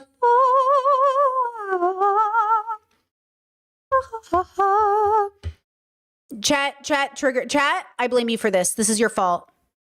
You did this to me. I was socially influenced by whoever chatted that life's too short for decaf. You are the reason I'm going to sleep tonight. And I hope you know you're responsible for this. Okay? This is your fault. Okay? If you see me up posting on the Discord late at night and you're like, Brittany should be asleep right now, first of all, don't you judge me. And also, this is your fault. Okay? Fuck it. It's almost 6 p.m. here. It will probably leave my system by 2 a.m. Maybe. Oh, no. Chat says, cute earrings. Thank you so much. Ethically sourced butterfly wings from a woman who was in the BDSM community and used to have a booth at Kinkfest where she worked at a butterfly conservation center. And I asked her how she sourced the wings. And she said only off of butterflies that have already died, and then they're harvested, and then it's like real earrings, you know? 2 a.m. Yeah, because so coffee takes, I think I've read, I could be wrong, but I think it takes a cycle of 12 hours to leave your system for real. So it's a little bit of a problem. So the 6 hours is like the first hump, and then there's 6 hours. And then I also, so like it's why I drink decaf at night. And even then, even the decaf can impact me for sure. So you have to think about those things. Everyone has different numbers, but I find that I am like wide awake usually, but it's okay. I don't go to bed till late anyways, because I have to wake up late for the Americans. So I don't have a normal sleep schedule. I don't wake up in the morning for Croatia. My alarm usually goes off about 10:30 a.m. So I'm usually, 10:30, 11, Croatian time is usually when I'm out of bed. So it's not a big deal. Jim says, the caffeine is my fault. LOL. Well, Jim, there you go. It's always a man's fault. Shout out to Jim. Thanks for being here. Okay, let's see. Yeah, my routines are so inconsistent. What is a routine? I never met her in my life. Jess says, doesn't it make you pee a lot? Well, that's always a conversation. There's some conversation about pee and peeing. You pee more because of caffeine or tea or coffee. Listen, I pee no matter what. If I'm drinking water, the girl is peeing. So I haven't noticed an increase, really. I know people say there is, but I'll just tell you this. If I get my appropriate amount of water in every day, I have so much liquid in my body. And I'm just like, bro, and I know doctors always like, don't just pee when you have to pee. Pee when you really have to pee. And I'm like, yeah, Chad says caffeine makes me tired. I have that problem. Where if I have my second cup, I only have 2 cups of coffee usually. This is my third. I usually have 2. If I take my second cup of coffee, my body wants to take a nap, but I don't, because I can't nap well. I always get grumpy and I always sleep for too long, but caffeine makes me tired. And it's actually a pain in the ass. Cause I always want it, but then it makes me sleepy. So other people that are like, drink caffeine to stay awake. You know what though? Okay. I get the second wind. That's the crucial moment. The second win is the problem. You're so tired, you're so tired, you're so tired. And then all of a sudden you're like, why do light bulbs work that way? And then all of a sudden you're going to deep dive on TikTok about why light bulbs work the way they are. And then all of a sudden it's been 5 hours. Anyways, okay, let's watch this white lady tell us about how she's black again. Welcome, Rachel Dolezal, to the show, Mark Lamont's show. We shouldn't get copyrighted. I showed some of it yesterday on stream, so we should be good. Get ready. And obviously, you might be thinking, Brittany, why are we watching this? I can't look away. It's interesting. I want to know about human psychology. She's so weirdly talented. Rachel Dolezal, she's a painter. She was a teacher. She was an OnlyFans model. She has like all of these things that could be going for her. She, you know, she did great activism work. I just don't understand what makes somebody lie about being black. Like, I just don't get it. Unless you're in a survival situation, which that's never happened. We know why black people have pretended to be white because they didn't want to get arrested or killed. But why would a white woman want to be black? And what is the psychological phenomenon? And yes, that is different than people being trans. Okay. They are different things. They are different things. Okay. Yeah, Chet said OF. She was fired from her teaching job for having an OF. You can't have an OF as a teacher. Peace, family. This is your brother, Mark Lamont Hill, and you are watching Conversations. Today, we have a very special guest. She is a I want to read it perfectly the way she has been described. She is a multidisciplinary artist. She is an author. She's a master gardener, and she is a social justice activist committed to embodied living, cultural engagement, and self-sufficiency. Her current work connects wellness, food justice, and creative practice as forms of everyday liberation. The person I'm talking about is Nkechi Amari Diallo, but you may know her as Rachel Dolezal. Some time ago, the person formerly known as Rachel Dolezal made headlines with conversations and debates and arguments, and maybe even a scandal regarding her racial identity. But since then, she has moved from the public to, I won't say the shadows, but she certainly moved out of the public light and has changed her life in many ways, including a new name. And now she's here with me to have a conversation about what happened, but also what's going on now.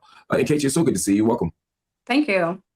So first question, I guess, for me is, I don't see. Hold on. Chat, great question. Says, is it stupid to ask why racial dysphoria is not valid? I mean, genuine question. Well, so these things, okay, so I'm not a therapist or a psychologist or anything, but one, the DSM is always being updated. And two, this is why we ask the questions. So the reason that trans people are no longer considered mentally ill by just being trans is because we've done enough research to realize that was wrong. All right. I'm not saying Rachel is mentally ill for saying she's black. I'm saying it's obviously something she feels the most comfortable identifying as. And the question is why? Okay. Because if you deconstruct it and we get to the root of why she does it, then she might not feel a need to do it anymore, especially as it comes at the expense of others, right? Gender is an internal relationship with self. Race is not. Like, race is a construct of how people see you, and it gets internalized because of the way we've been racialized. But gender is a sort of a different relationship, though it's very similar as it is a construct itself. So we've had this conversation before. Gender is an internal, external relationship with self. Internally, you can use words like gendered words to express self, but it might not even be necessary for the conversation, which I don't think even race could be necessary for the conversation. But it is more likely we could use gender as a placement for words we don't have yet in our vocabulary to express the feeling we're having within. Race would less likely be able to be conveyed that way. I feel black today makes no sense, but I feel like a man today might, because we've attributed certain expectations to men that is part of the gender script. There are no expectations of being black that goes with being black, except to say stereotypes or racist stereotypes, and or like maybe you could say in a community sense, you know, I'm feeling very XYZ today. There's a layer to this that feels similar, but I think it's very different. You know what I mean? Justice, how do you think this relates to internalized racism? I don't know. That's a great question. I don't know. That's hard to say. Are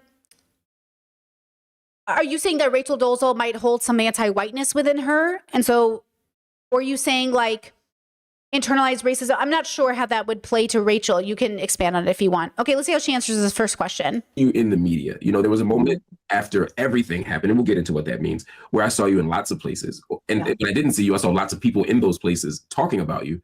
You seem to have retreated from the public. Why? Well, I definitely haven't retreated, but I did kind of stop trying to engage and relitigate that moment because, I'm just more than a headline. And I feel like there was a lot of tension that the media created between a very complex identity conversation and a headline. And I feel like it was just like impossible to really flesh out and really tell my story. And so, I wrote my book that was published in 2017. And whether or not people choose to read my life story and understand the nuances and the complexity is up to them. But it's out there if they want to. And I'm just not interested in poking the bear and relitigating the headlines. And I want to talk about what I'm building now. That totally makes sense. When you wrote that book, which I did have the opportunity to read back then, what was your expectation? I guess I didn't necessarily have an expectation. I did have an intention, though, and my intention in writing the book, as well as agreeing to let a crew create the Netflix documentary, which we didn't know was going to be on Netflix. It was just a private documentary. But those two projects, I turned down reality TV. I turned down a whole bunch of sensational tabloid type stuff, even paid stuff. But those two projects, Netflix wasn't paid, like that whole thing, were basically to make a solid, good faith effort attempt to correct the narrative and to, not lose the nuance. And because I felt like the nuance was being lost, there's a headline and for the chatter who said hold on, you said gender is like biological and race isn't. Gender is not biological, right? Even sex itself is not biological in the sense that if you really expand on the variations of how a baby can be born and how a body can come to be, nothing fits perfectly in a bubble. You said sex, I meant. Even sex isn't really biological. We don't even gender babies based off biology, right? We look at genitalia. That's why a lot of babies are misgendered. That's why a lot of it is confusion. It's all confusing. But there's such a variation in sex expression that I would encourage us all, instead of thinking it's biological, we are having biological realities, and yet the reality isn't just men, women. The reality is this variation of type. So again, the sex shouldn't then dictate behavior in a particular way. You could say typically found actions follow, but to say that it's guaranteed plays into gender stereotypes, which plays into expectations in a script. So I would prefer if we started again and nobody had any idea, and we were like, oh, I just discovered this thing. Oh, I just discovered this thing. And we could say, okay, these categories of people here with these words that don't hold a lot of baggage, that's what category you're in. And I'd say, okay, cool. And the category then wouldn't make my medical care shortcutted, my insurance companies specific, the way we exist in the world dictated by that realization of what category we're in. Because the issue is even with doctors, they'll do this thing where it's like, oh, you're a girl, here's everything you need. And I'm like, no, examine me, get to know me, understand my details. There's variations in being a girl that you're not taking into consideration because you've put me in this bubble. And I'm saying, so even the sex reality it exists, but you need to examine it still for the uniqueness that it is individual to individual, because not all care is the same for each person who falls under this category. So yes, sex is biological and the way we come out is a part of that expression. But I want us to understand that it's so varied. And I see that you agree, right? But when we say sex is biological and race isn't, that doesn't make sense to laymen who say, well, my baby came out black because I had sex with a black person, so it's biological. Oh, my baby came out a boy because that's biological. It's not going to translate the way you think, because human beings are all biological. Everything we do is biological. So when we sit there and say oh, well, one thing is biological and the other thing isn't, how's that going to translate to anybody when all we understand is the baby is born, it is natural. That's how people see it. So then you have to sort of explain, right? How that differs. Does that make sense? It's just the statement alone is hard for people to deconstruct. I I've always identified with and lived in Black community spaces, but that was framed as deception instead of complexity. And I felt like, I really wanted to be understood. Ooh, deception instead of complexity. Interesting, Rachel. But that was framed as deception instead of complexity. And I felt like, I really wanted to be understood. And at some point, when those two projects, finally came out, because it took a year to even get a publisher to publish the book, and it took 2 years for that Netflix doc to land. I kind of had moved on, and I feel like growth is quieter than controversy, and I kind of focused on growth for me and my kids, and tried to evolve and kind of adjust my advocacy work to something that can be a little bit more behind the scenes, so that it isn't continually in, kind of vulnerable to the media in terms of being exploited and reduced to that headline. You talk about being behind the scenes. Obviously, when all this happened, you had been in a leadership role in Spokane NAACP. You talked about just now the lack of nuance and people reducing it to a headline. The complexity of your identity, the complexity of your racial identity, is one that you've laid out in lots of sort of interesting ways. In retrospect, do you wish you'd laid that out to more people in public? I know that's how you were making sense of your racial identity in a very particular way, but it seemed like the people you were in community with didn't know that. Do you wish you'd done that differently? That was portrayed that way, but let's just say for context, say, for example, the Netflix documentary, there were 14 local Spokane community voices, all of whom were Black voices, like in the NAACP, and at my Africana Studies position at Eastern Washington University, and with the Spokane Police Ombudsman Commission, I was chair of that commission. I was a quarterly professor at the University in Africana Studies, and then also the president of the NAACP, which was an unpaid job, just like the Spokane Police Ombudsman Commission was. But anyway, all of that was, people from those spaces were kind of being questioned and asked, like, do you agree with her? Do you not agree with her? And everybody, say out of 14 voices, for example, the Netflix film, only 2 were actually given airtime in the film. Everything else was edited out, and 12 stood up for me, and 2 opposed me, and the 2 that opposed me are the ones that were exclusively seen in that. So that was pretty common from my ex-husband of 21 years, who lives in Idaho, to his mom in Mississippi, to all kind of Black folks were interviewed. And if anybody said anything relatable or commendable about me, it was like they just never saw the light of day. Yeah. So, another reason why I really wanted to write the book and do the Netflix doc was because all of this was manufactured as a media frenzy from 2 angles. One was the Spokane Police Department, who was trying to cover up an investigation, and I was the chair of police accountability in the city. Another was the bio parents who were trying to protect their oldest, white son from going to prison as a child molester. And so my sister's case, I was her key witness, and as a community leader, I was a very good key witness for her because he had molested me and her. And so I was his bio sibling, and I was testifying in her defense, and she was a non-biological adopted sister. So anyway, her case had a 3-year window. So I was trying really hard to correct because the parents went on TV with, she's a liar, con, fraud, those kind of words. You keep saying the parents. You mean you're Pause. Okay, I sort of heard rumors of this, but I never got the confirmation because I didn't look into it. Now hearing it from her, this makes so much sense because I don't trust her parents. Her parents sound evil as fuck. White evangelicals who go to Black countries to convince Black people to be Christian.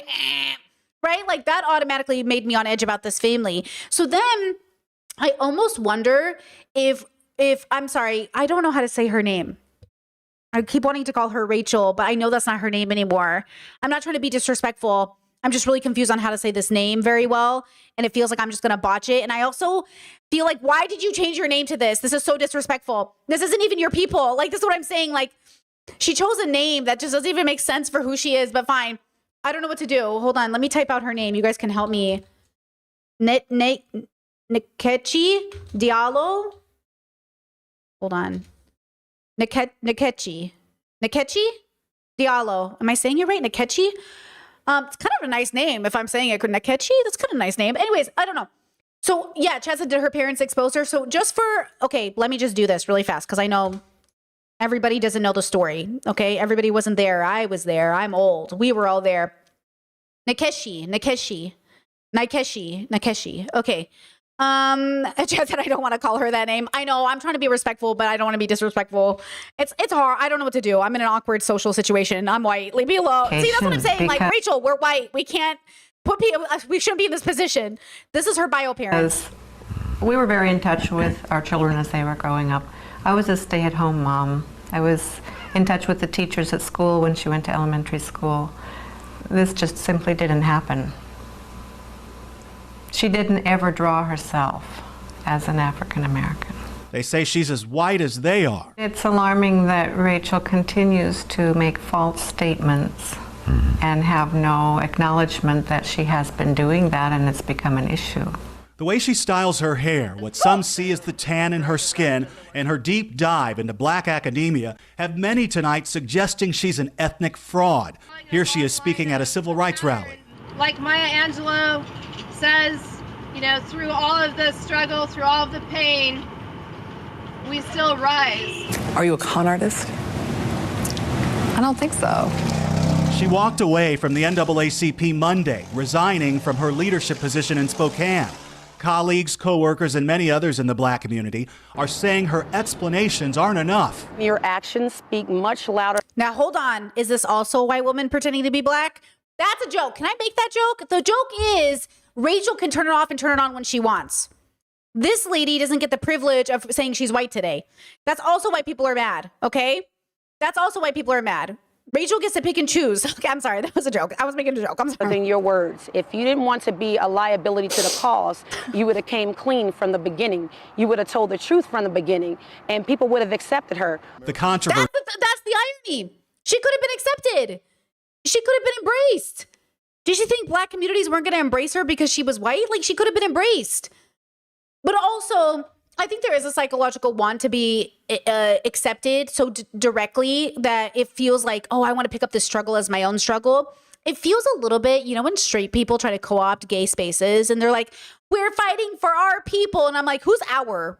That's why even I have to catch myself in check, because sometimes I'll be monologuing and then I'll be talking about some minority group I'm not a part of, let's say black people. And I'm like, they have struggled, you know, because it's this. We want to, as human beings, we all want to feel so connected. But I think it's why white people struggle to care about other people who aren't white or straight. Because if they can't say we, they don't feel a part of it. And I'm saying we humans, they minority group, you know? Like, I really think whiteness is confused on how to care about people who aren't white. I think it's a struggle for them. I don't know why, but I think it is. She blew up when she was caught on camera, unable to answer a simple question. Was she black or white? Are you African American? I don't understand the question of, I did tell you that, yes, that's my dad. And he was unable to come in January. Are your parents, are they white? I'm not going to lie, that is one of my favorite gifts to use. She certainly has lived the black experience doing graduate study at historically black Howard University and teaching Howard as well? Africana experience doing graduate study at historically black Howard University and teaching Africana studies at a college part-time where she gave lectures about black hair. When it comes to hair is for black women much more than just an aesthetic, much more than just an accoutrement or an appearance or a style. She's a talented artist, and much of her work centers. She is a talented artist. She could have just been an artist. Why didn't she just become, you know what it is? She had two choices. This is a joke. I'm going to preface this is a joke. I feel like Rachel was like, I could just be a white mother that loves her black sons and is always like, I have black children, you know, autistic moms, only this is like a mom of black sons. Or she's like, or I can pretend I'm autistic, or I can pretend I'm black. She's like, I'm going to do that one. And I'm like, you could have just been a supportive mother of your sons who happen to be black and like just protected your sons. You know what I'm saying? Like on the struggles of people of color. Some of her pieces sell for over that's the thing, the obsession with painting black bodies and being centered around blackness and going to Howard and doing your hair and pretending you're black and taking on a black name. Like, I'm just so confused on how this isn't inappropriate. But that's the thing. I don't think she's mentally ill. I think she is entitled, much like white people often are. She is entitled to blackness. If this isn't the most white thing I've ever seen in my life, I don't know what is. What is more white than feeling entitled to blackness. It's insane. $10,000. Paintings seen here in this video. We don't have any gender diversity, age diversity, or ethnicity diversity. This is what we have. We have older white men on our currency. So what does that do to us as an image? It's part of art history. Us? How does it affect us psychologically? Us? Her reputation for being down with the cause. Oh, God damn it. Fuck. This is rough. Is what led Chantel Monsey to write a profile of Dolezal last February for her college paper. And some of the answers were rather surprising. 2015, this was written. Oh, damn, bruh. So she's like, I love my black professor. She's such an inspiration to me. Black women are so amazing. Do you see how she's taking a spot from black women? Do you see how she's being given social credit that she didn't deserve because she's not black? She didn't have to suffer as a black child. She didn't have to suffer in a black world. Or in a white world. Do you know what I'm saying? She did tell me that she was born in a teepee in Montana and that Jesus Christ was the witness on her birth certificate because she was not born in a hospital. See, her parents are crazy. Her parents are crazy. That's what I'm saying. Her parents are crazy.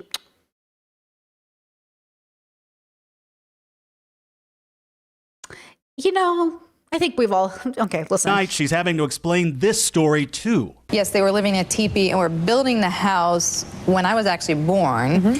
Even more details her parents say aren't. Imagine having to go through.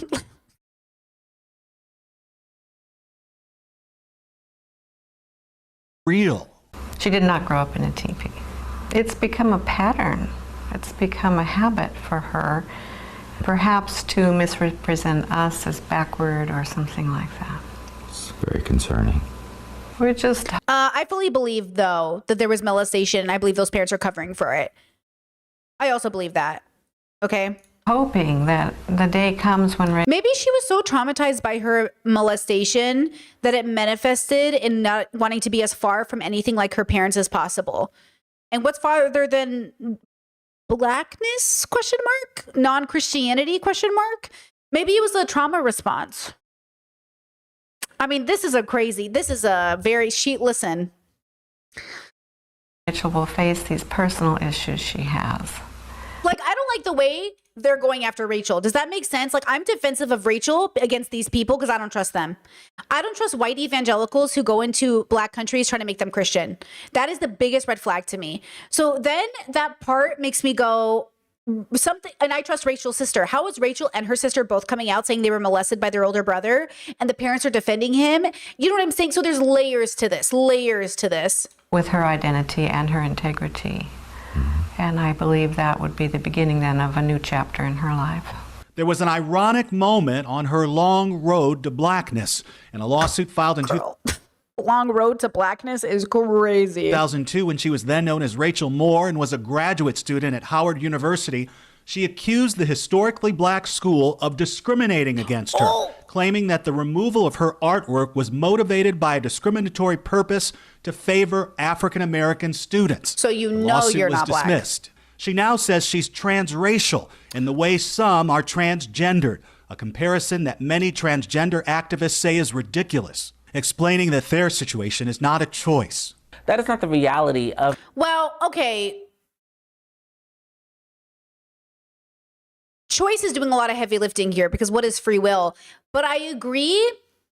I just don't think it's the same thing. We've talked about this in length. We've had a Discord event on this. I just don't think race and gender are analogous. And I don't know why we keep making it analogous. They don't have anything to do with each other. They're like worlds apart. Rachel Dolezal, her blackness is a performance and our transness is our identity. It's who we are. And we're quite often persecuted for living unapologetically in that truth. Back home in Spokane tonight, civil rights workers Dolezal once led are saying she's still lying. That's my concern. Don't lie.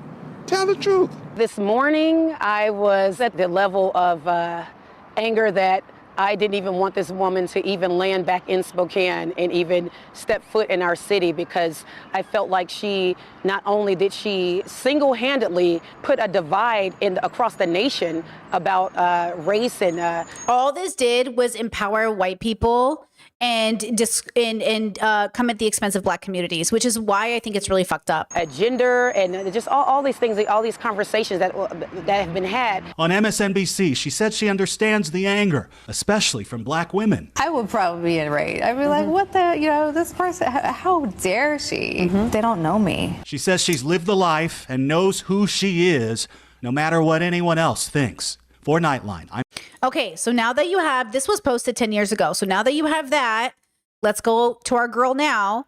She's not Rachel Dolezal. She is now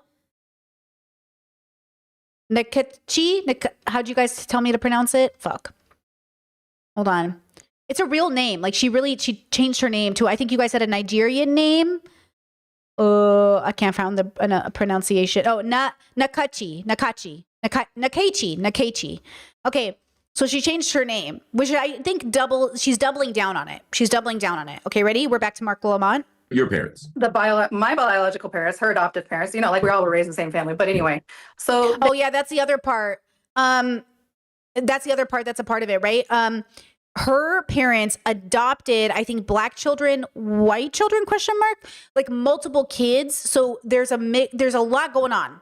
You know what I'm saying? There's like a lot of layers to this. They did that in order to discredit my testimony in her case to save their perfect, favorite child from going to prison. And that basically worked. Her case was dropped because of that, because I broke the he said, she said tie, right? But they had to go on national news to make that happen. So I believe this. I know that sounds crazy. So her parents, if you guys are just getting here, their oldest son molested both Rachel Nkechi and the other sister, and Nkechi was the witness. And as they were doing their, basically trying to get it before the statute of limitation was up, the parents come forward with this story. And so they did it to discredit Rachel or Nkechi and say that she was like a liar and crazy, right? I was trying with the book and with the doc and with my interviews there, as you mentioned, there were quite a few of them where I was really trying to communicate something more nuanced, which I felt like my interview with Melissa Harris Perry might have been one of the ones that started to come through a little bit with that. But anyway, that clearly wasn't working out. Not only did it not work out for her case, but it also, she never got justice with more than 30 instances of sexual assault. And that was just heartbreaking, not, for her, for me, for our family, for my sons. But also, it just, a lot of the work was lost. It was shut down. The Police Ombudsman Commission was shut down. This was used as, it's like, is she Black or white thing was used as a distraction to shut down the local work of advocacy that was happening. And so I really, as much as I wish that wouldn't have happened, because. Oh, Chat said it's how people say McKay, like McKay instead of Nkechi. This is why Croatian is so hard for me to learn. I really struggle to hear sounds, but I'm going to get it down. Because I feel like it was just so, I don't want to say unnecessary, but it was just so tragic that all that work, 2 decades of work in civil rights. I know, Chat's right. Like, do we even want to use this new name? I don't know what the ethical, maybe we should just call her. Nkechi. Oh, Nkechi. Is that how I say it? The point, what should we call her? Can we make a decision? I don't know what to call her. Should we just... She's really making this hard for everybody. Do you know what I'm saying? Your name, yeah, that's the best pronunciation yet. Nkechi. Okay, she is making this hard. Like Rachel isn't the same as her dead name. I know that's true too. Like Rachel isn't the same as her dead name. It's hard because my values say to respect people's identity. And if she's changed her name, then I should call her that name. And then a part of me is like, am I not calling her that name because it's offensive? But is that the right, am I doing the same thing anti-trans people do when they say, well, that's just offensive to me, calling you a woman's name when I know you're not a woman. Like, am I doing the same thing? It might not be the same why, but I think in practice, it might be the same energy. So I'm questioning my own ethics here. What is the best way to show up? I'll reference her as her for now because I don't know what the best way to move forward is. But I will say that I want to make sure that I'm not denying her right to pick her name, even if I disagree with why she picked her name. Does that make sense? Essentially flushed in the Pacific Northwest of my leadership work there. Hundreds of programs, you know, thousands of people impacted. And it just seemed like, you know, people can disagree on interpretation, but no one can really deny like lived experience. And I really wanted to stand on business for my sister. I wanted to really, you know, hold things together for my kids, for myself as well, for my career. And when that was clearly not like happening, it was kind of like, well, let's just, you know, push the work into the background. I never stopped advocating, you know, I never stopped working, but people don't see it as much because everything that I've tried to do in the public eye or that has got me. Well, that's the problem. I always talk about reform. You know, doing the right thing can sometimes look like leaving the public eye, which is hard because she was used to it. She had a whole community, friends. She probably doesn't have the same connections as before. I'm sure she's in a very uncomfortable situation. And also, who put themselves there? The attention has been negative. You know, it just gets overshadowed by those why do you think that sound is? bites coming back. Why do you think that is? Well, like I said, you know, like headlines are not complex. They're simple and people like to keep their conclusions. And it was, you know, it pokes that bear of polarization between black and white. It, you know, the media loves to dig into that and drive a wedge. It drove a wedge in the Black Lives Matter movement. It drove a wedge. Like there are so many kind of ripple effects that it's not the first time. I mean, this has happened, like some big media scandal has happened so many times to bring leaders down in the civil rights work. So whether it's local, Let me ask you about that. national, I saw you say scandal. Would you say that this wasn't a legitimate scandal? it was a manufactured media frenzy. Like I said, with the private investigator that the police were following me with, met the private investigator that the bio parents were having follow me. They collaborated, and it, like, who cares nationally and internationally if someone is living their life, you know, doing the work in Spokane, Washington. That didn't need to be national news or, you know, if somebody identifies as. I think for some of us in the activist community at the time, it was like, if you're, I'll tell you what I thought. I don't want to speak for anyone else. My thought process was, if you're doing the work, do the work. I'm happy. There are a lot of people who aren't doing the work, irrespective of race or racial identity. But that I wanted you to do that work in a way that was transparent and honest. And I think there were people who felt, like myself included, who felt like there was a lack of that. That again, the complexity that you're talking about that comes out in the book, we should know as a community, you know. And how do you communicate that complexity in like 2 minutes at a grocery store? I mean, it's just, you know, there's no way to tell everybody your whole life story. And so some people knew that, some people didn't know that about my bio parents, who I was estranged from because they had a chosen family who was, you know, grandpa to my kids and that kind of thing, because that's, you know, I hadn't talked to those parents in years. Hold on. Chat says maybe just call her N. I don't know. No, nobody call her N in my chat. I know as a streamer, you guys don't know because you're an audience member, but you cannot spam N in my chat. Do not spam, especially when we're talking about Black communities, please. Thank you. I know what you're thinking. I know it's innocent, but girl, do not spam the N in my chat. Thank you. Them for child abuse in one custody of my then little brother, who is now my oldest son, you know, and so that was not my family. Oh, hold on. Let's listen to that again. She's moving very quickly with these explanations. That's, you know, I hadn't talked to those parents in years. I sued them for child abuse in one custody of my then little brother, who is now my oldest son, you know. Okay, first of all, your youngest brother is not now your oldest son. See, she's weird. She's a weirdo. I'm glad your youngest brother is now living with you and in your custody, but he does not now become your oldest son. He's just your brother. You adopted your kid brother. Do you know what I'm saying? Like, when I took in my kid brother, he didn't all of a sudden become my son. He was just my kid brother. Like, it doesn't change. She's got a weird way of doing things. Her brain is just, it's not. But then she graduated from college. She got a job. Friends and family didn't know. Nobody thought she was weird. But that's the thing. Isn't that the thing about humans? How functional you can be while you're not functional. Like, she's so functional, but yet she's so fucking weird. So that was not my family anymore. So there was like no bond there, no love lost, no surprise that all, you know, that they weren't on my team. But yeah, I mean, I really want to talk about, you know, how to do the work behind the scenes, how to do the work, how to keep doing the work and not give up. Because I think what do you see as the work? What do I see as the work? Yeah, now, like in 2026. So there are so many ways to get involved. My work, the things that I have found that I can do without being, canceled or shut down or interrupted or whatever. Right now, I became a master gardener here in Pima County, and I've been growing nutrient-dense food, and all the food is donated to young families and youth, a lot of which are affected by ICE deportations and other circumstances. Over 2 tons of food in 2025. My first year was over a ton of food. This is a desert, so it's actually really difficult to grow food here. Vegetables. Oh, and actual, like, when you said desert, I was thinking food desert. You mean like it's an actual desert on top of? Oh, well, there are food deserts even within the desert. There are like parts of the town that are food desert. That stuff sounds good. That sounds like good community work.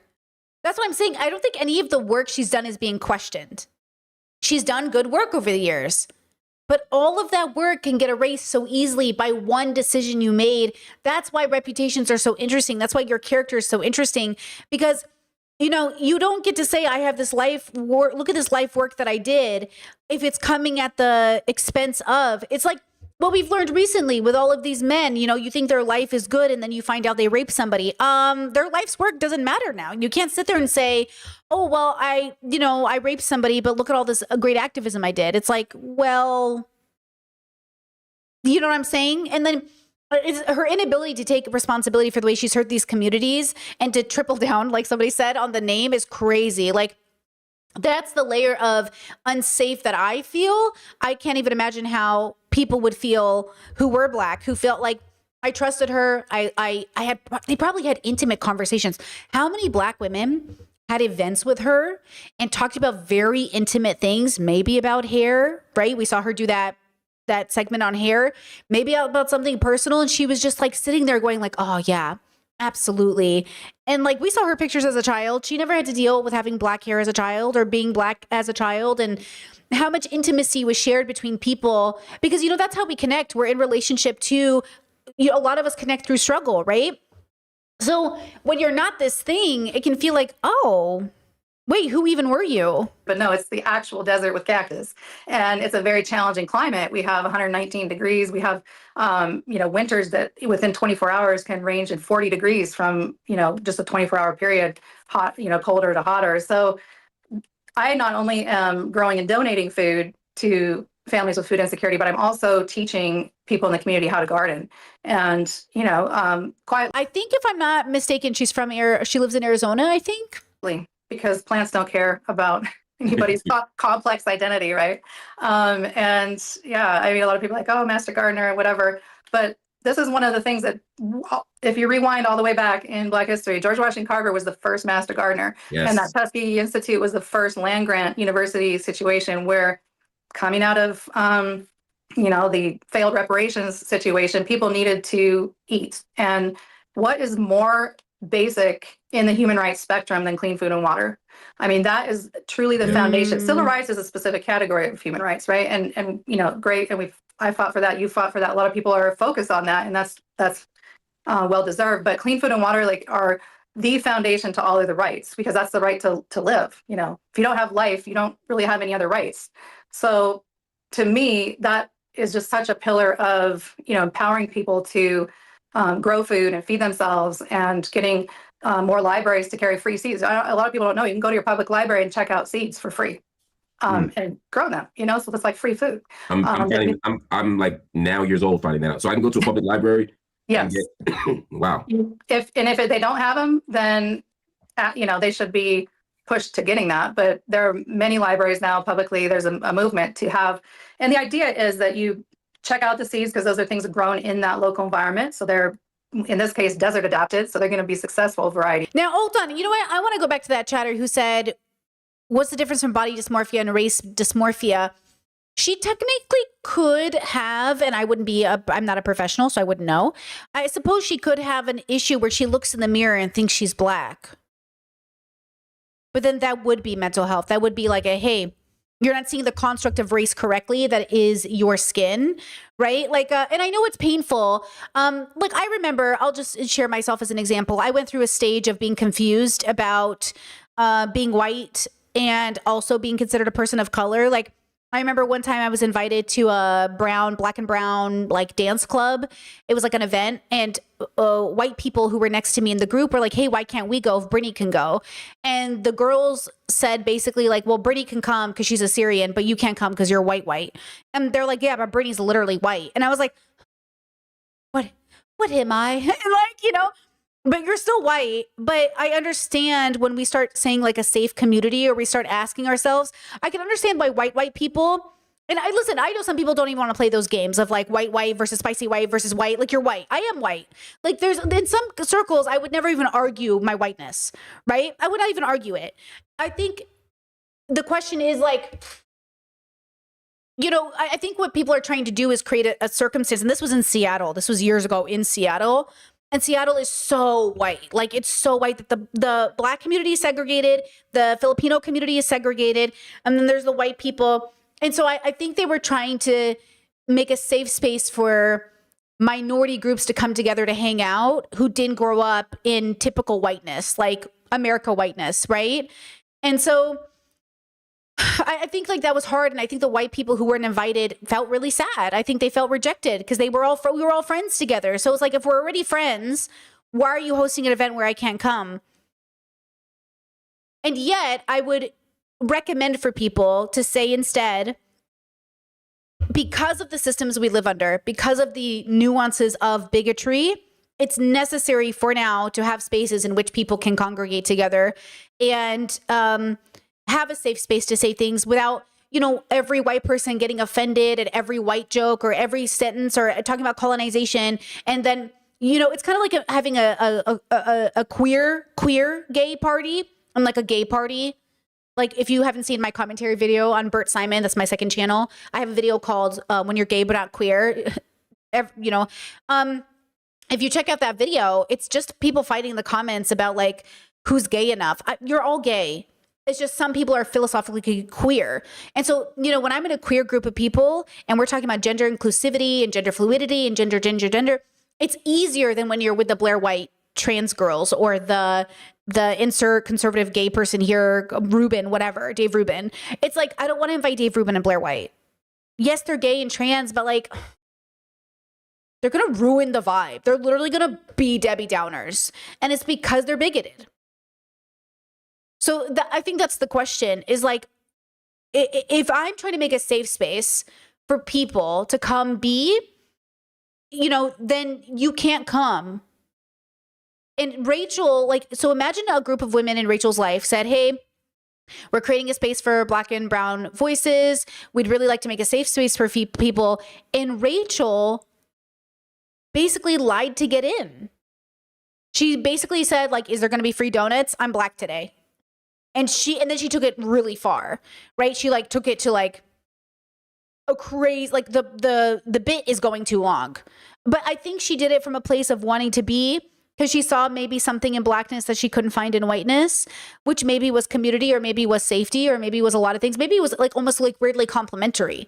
But see who she threw under the bus in the process. And then it's like, how is this good for the community then? Because now the center, once again, about Black issues is you, whiteness. Girl, like, how does she not see that she is now the reason? Like, you know what I'm saying? Like, that's why I'm saying this is the whitest thing I've ever seen anybody do. This is exactly what whiteness is. When we say like whiteness is the problem, like whiteness, the framework of whiteness is, how do I make this about myself while claiming to care about other people? And, you know, you grow those and then you save, say it's an okra plant or something, you know, you save one of the mature pods, let the seeds mature, and then put those in a little bag and bring them back to the library. So you're basically replenishing. It's kind of like if you check out a book and you bring a book back. Not everybody does that. Not everybody even knows when seeds are mature, and that's okay too, you know, because there's some of these little gardener nerds like me that are like doing it with multiple plants and filling up those seed banks or seed libraries. How did you get to gardening? Why gardening? Oh my gosh, this is like since I could walk. I was born on the side of a mountain, and we didn't garden out of like some kind of hippie trend or a hipster thing or whatever. Like, it was to live. So we lived off of the land. You know, we hunted and fished for protein and had chickens, and then we grew all the fruits and vegetables, canned, froze, dehydrated, pickled, made preserves, all of the stuff. Like, just big pantry of canned and canned stuff and big freezers of frozen stuff for eating in the winter and then fresh eating in the summer. So it was, I started with the big seeds like corn and beans and, the ones that are easy to plant when I first could walk. And then, you always want to plant a seed twice its diameter. Wow, you're like really nerding out on this. Like you really know garden. Like this is like you like. I just like it's almost second nature because I just grew up doing it. However, I did the master gardening program here with the University of Arizona because growing food in the desert was a whole new ballgame. You can actually, one of the beautiful things, if you know what you're doing, you can actually have two seasons of every crop here. If you can have tomatoes in the spring and tomatoes in the fall. You're not going to eat tomatoes in the summer here because tomatoes shut down their pollination. The pollen burns off if it gets over 95. Well, it gets over 95 for like 2 months in Arizona. Tucson, like all of June and July, there's no tomato. Yeah, and chat, multiple people have said this, so I'm going to highlight it. You said, I think that her doing this takes away from actual mixed people, mixed Black people who struggle with identity and acceptance. I think that's the other, I've seen that a couple times, and I think that is the other layer because, listen, I do tend to be in a lot of like online Black spaces because I think they're, I think it's interesting and I want to learn and everything. And I think there's a lot of really good philosophy that comes out of Black communities. As you know, obviously I'm a philosophy girly. And I think like, I do see the contention between communities talking about who is really Black, who isn't really Black, who's really this, who's really that. And I know there's layers to this. And I think a lot of this stems from colonization and whiteness, right? Because like white people put everybody in a position to also contend with what was and who is closest. There's, there's colorism and there's all of these layers. Like I found this, older Black woman. She was, had been bleaching her skin, whitening her skin. And she was sharing with the internet that she stopped. She wanted to embrace basically her beauty. And people in the comments were so mean. And I know I'm not saying everyone in the comment was Black. Obviously, they could have been young. They could have been kids. They could have been white. But it was like, what a personal thing to go through. And that's why I say, like, let's hold on what we share online. Let's wait. Because like, this is so personal. And it's such a big deal. Chet said, why were they mean? They were like, too late. You already did it. This is what you have to suffer. This is what you get for caring about white people. Like, it was like, this is what you get. It was very like, this is what whiteness gets you. And so it was very like, I think there's a struggle all of us have, no matter who we are in the world. I see it in gay communities who look at like conservative gay people who get hurt by conservatives. And they're like, well, that's what you get. It's like, like I really recommend that spiritually for all of us, we sit there and go like, look, it is what it is. And also let me help you. But also, do you recognize that what happened? That's why Rachel is weird. Rachel, I don't need to say to Rachel, like, this is what you get. I need to say to Rachel, do you understand what happened? Do you understand how you got here? And Rachel's like, nope. And I'm like, okay. That's why Rachel's hard, because she's not understanding it and she's not getting it and she's doubling, tripling down on it and she's doing it again. So you're like, what am I supposed to do with you, Rachel? Which is interesting because why is Mark interviewing her? Why is he interviewing a woman who tripled, quadrupled down on her Blackness? A white woman who, doubled down on her Blackness. I just don't get it. Wow. But you can meanwhile then be growing things like okra, peanuts, like all the things that love the heat, peppers of all varieties of peppers, love the heat. So you can grow a lot of stuff just year round, and it's nutrient dense because it's not GMO and it's not like geared with all this like fast growth for profit. It's all, just grown and donated. So it's like really good food. And that's what's missing from a lot of food banks, and especially as we know with the immigration situation right now, like people, are not on necessarily SNAP. Some people are just like not on any, and maybe can't get on any specific programs, but kids need to eat still. And to just have food that's nutritious is important. It's a basic human right. Wow. This is incredibly important work. Do you find yourself in organizing spaces as well? Not so much in terms of like publicly organized spaces. I've had some people that have been incarcerated that reached out. Like one guy was in solitary confinement and basically would like for an insane amount of time, like way longer than he ever should have been. And he was asking for help. All it took was just somebody to call and check on the situation and see if like what was going on. And then he was, like sometimes it just takes like one person checking like what's happening here. And then people will like, there are things like that that can affect just an individual's life. And I feel like with advocacy work and, one of the programs I ran in North Idaho is Young Advocates for Human Rights Summer Camp. Everybody can do advocacy, whether you are just helping one person which we can all do with a meal, a car ride, something, or whether you're helping a group, a family, a local community, or even like state, country, international, human rights, whatever, like we can all do something. And yes, we can protest and that's important, but there are things to do behind the scenes that don't garner a media moment. They don't even garner a social media moment, you know, but somebody's life was still affected. And at the end of the day, that is what matters. What I could care less about, people think I'm black and white or black or white or whatever, and people think all kinds of things. I care about the work. I care about building. I care about human rights, advocating for others. And as a kid who grew up with a lot of trauma and pain in my childhood, I care about advocating for other kids, like my siblings. I care about my kids, obviously my sons, but other people. Like I want to protect others from that pain because I know what it's like to have nobody there.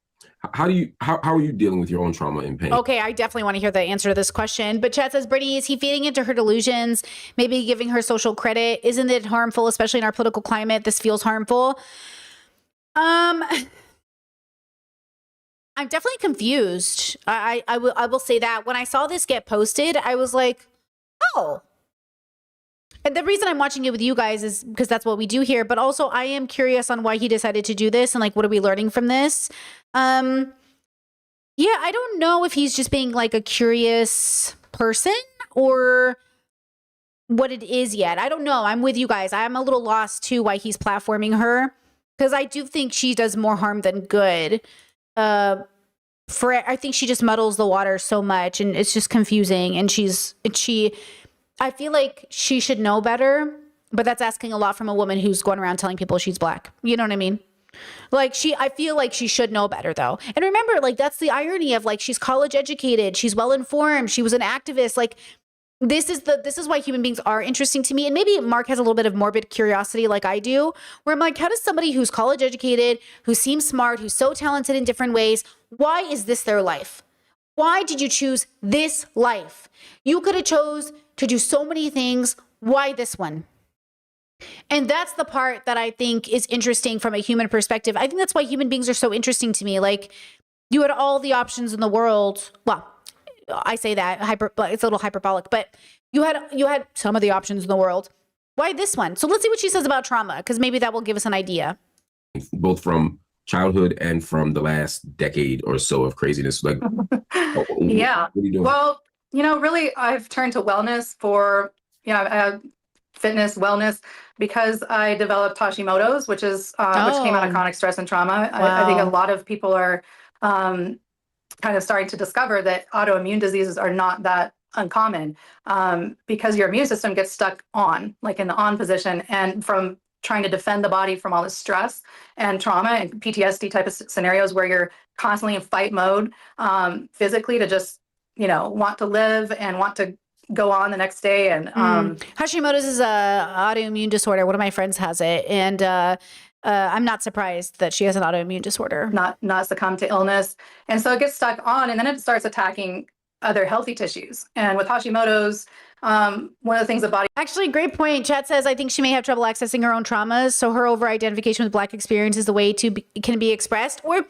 how does she even start to deconstruct if she can't admit this one thing? Like, how does she understand her own Blackness? How does she understand her own Blackness? Like, how do you even understand that concept? How do you start to say, and listen, okay, I'm going to say this out loud, but please bear with me here, okay? I don't know who said it, so if you're here, no shade. But the other day, and sometimes I get these comments throughout my life, but I have an ability to understand them. And this is why I'm saying Rachel, I forgot her name already. Why doesn't she understand them? Okay, ma'am. So the other day, sometimes I do pick out my hair and I give myself like a very picked out hair look. And I think somebody said like, something like, you might be Black after all, something like that. Now, as much as that might make me feel warm and fuzzy, because I think what you're trying to say is that I look nice. I think that's what that means, right? I'm not Black and I can't pretend to be Black, and my hair isn't a Black woman's hair. It's a Syrian woman's hair. And I think you're just trying to say I look pretty. That's what I heard when I read that, right? But it feels like Rachel would hear that and be like, I am black. And I'm like, well, hold on.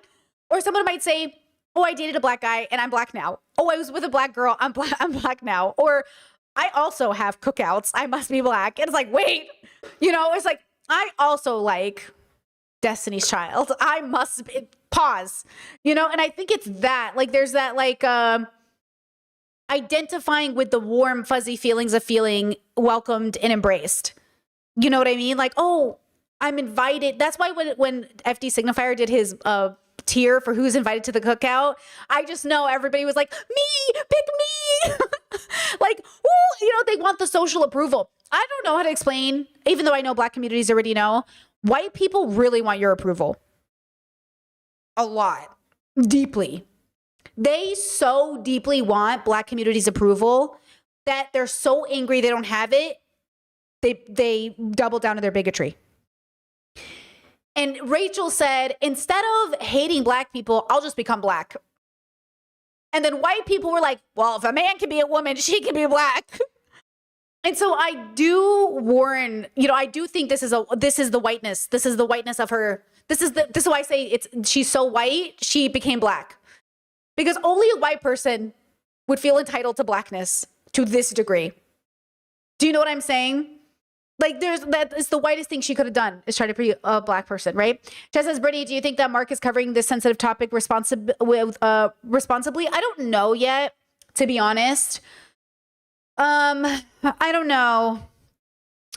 I guess we'll see by the end of it. We're only 22 minutes into an hour interview, so I will have to wait and see. I think this next section will tell us what we need to know.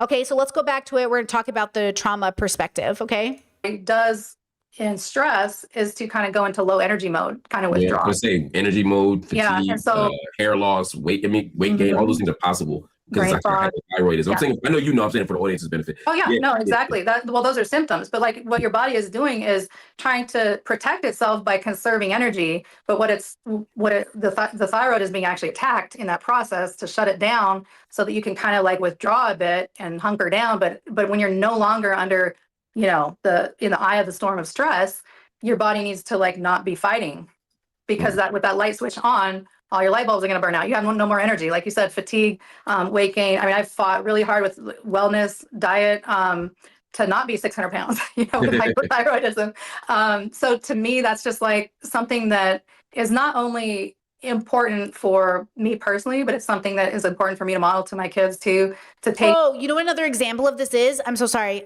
Why are they asking her medical questions? Who knows? Listen, you know what's another interesting example is when, remember when that redheads are black discourse happened on TikTok, and then you had to take it back from white people because white people made it racist?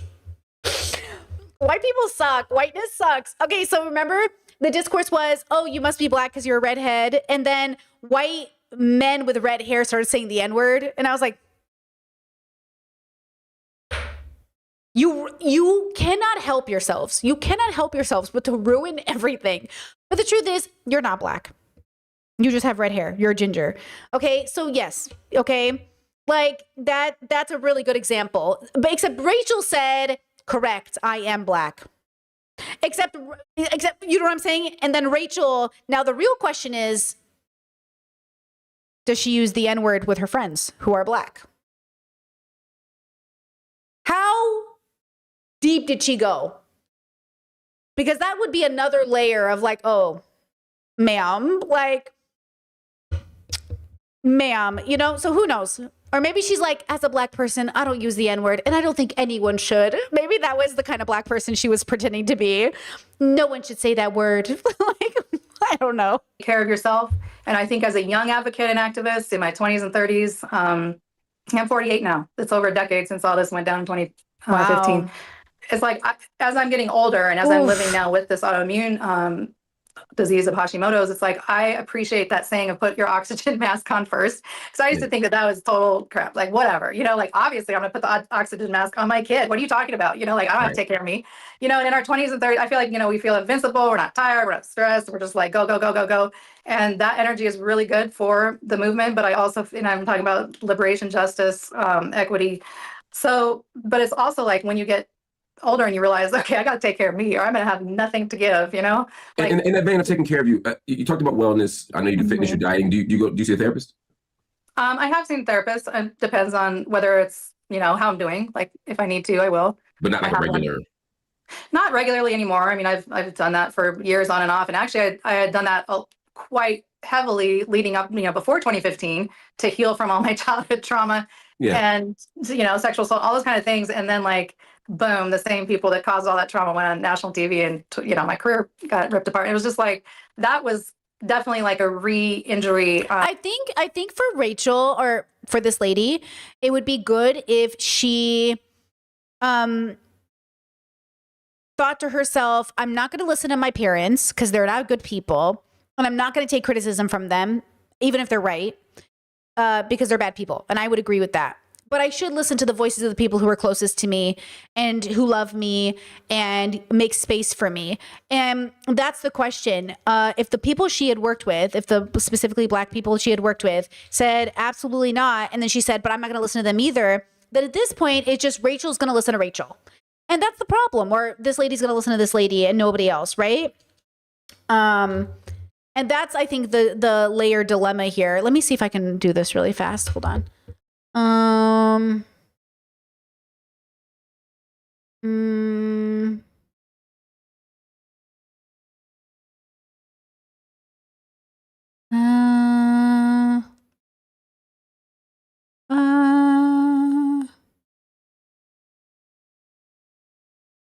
Let me see this. Hold on, give me a second. La la la la la. I thought I swear. You know when you see an interview and you're like, I saw this. But then you can't find it. Oh, what's this? Rachel's adopted brother changing story? I think she doesn't, she's too nervous to just admit that she's not been telling the truth, which is why she keeps on making up more and more lies to help fit the story as it goes. Like, she was changing her story multiple times within the past week. Like, she did say a lot of things differently yesterday than she had said before. Like what? Like, originally she did say that she was born Black, and then yesterday she was mentioning about being, about identifying herself as Black. But originally she did say...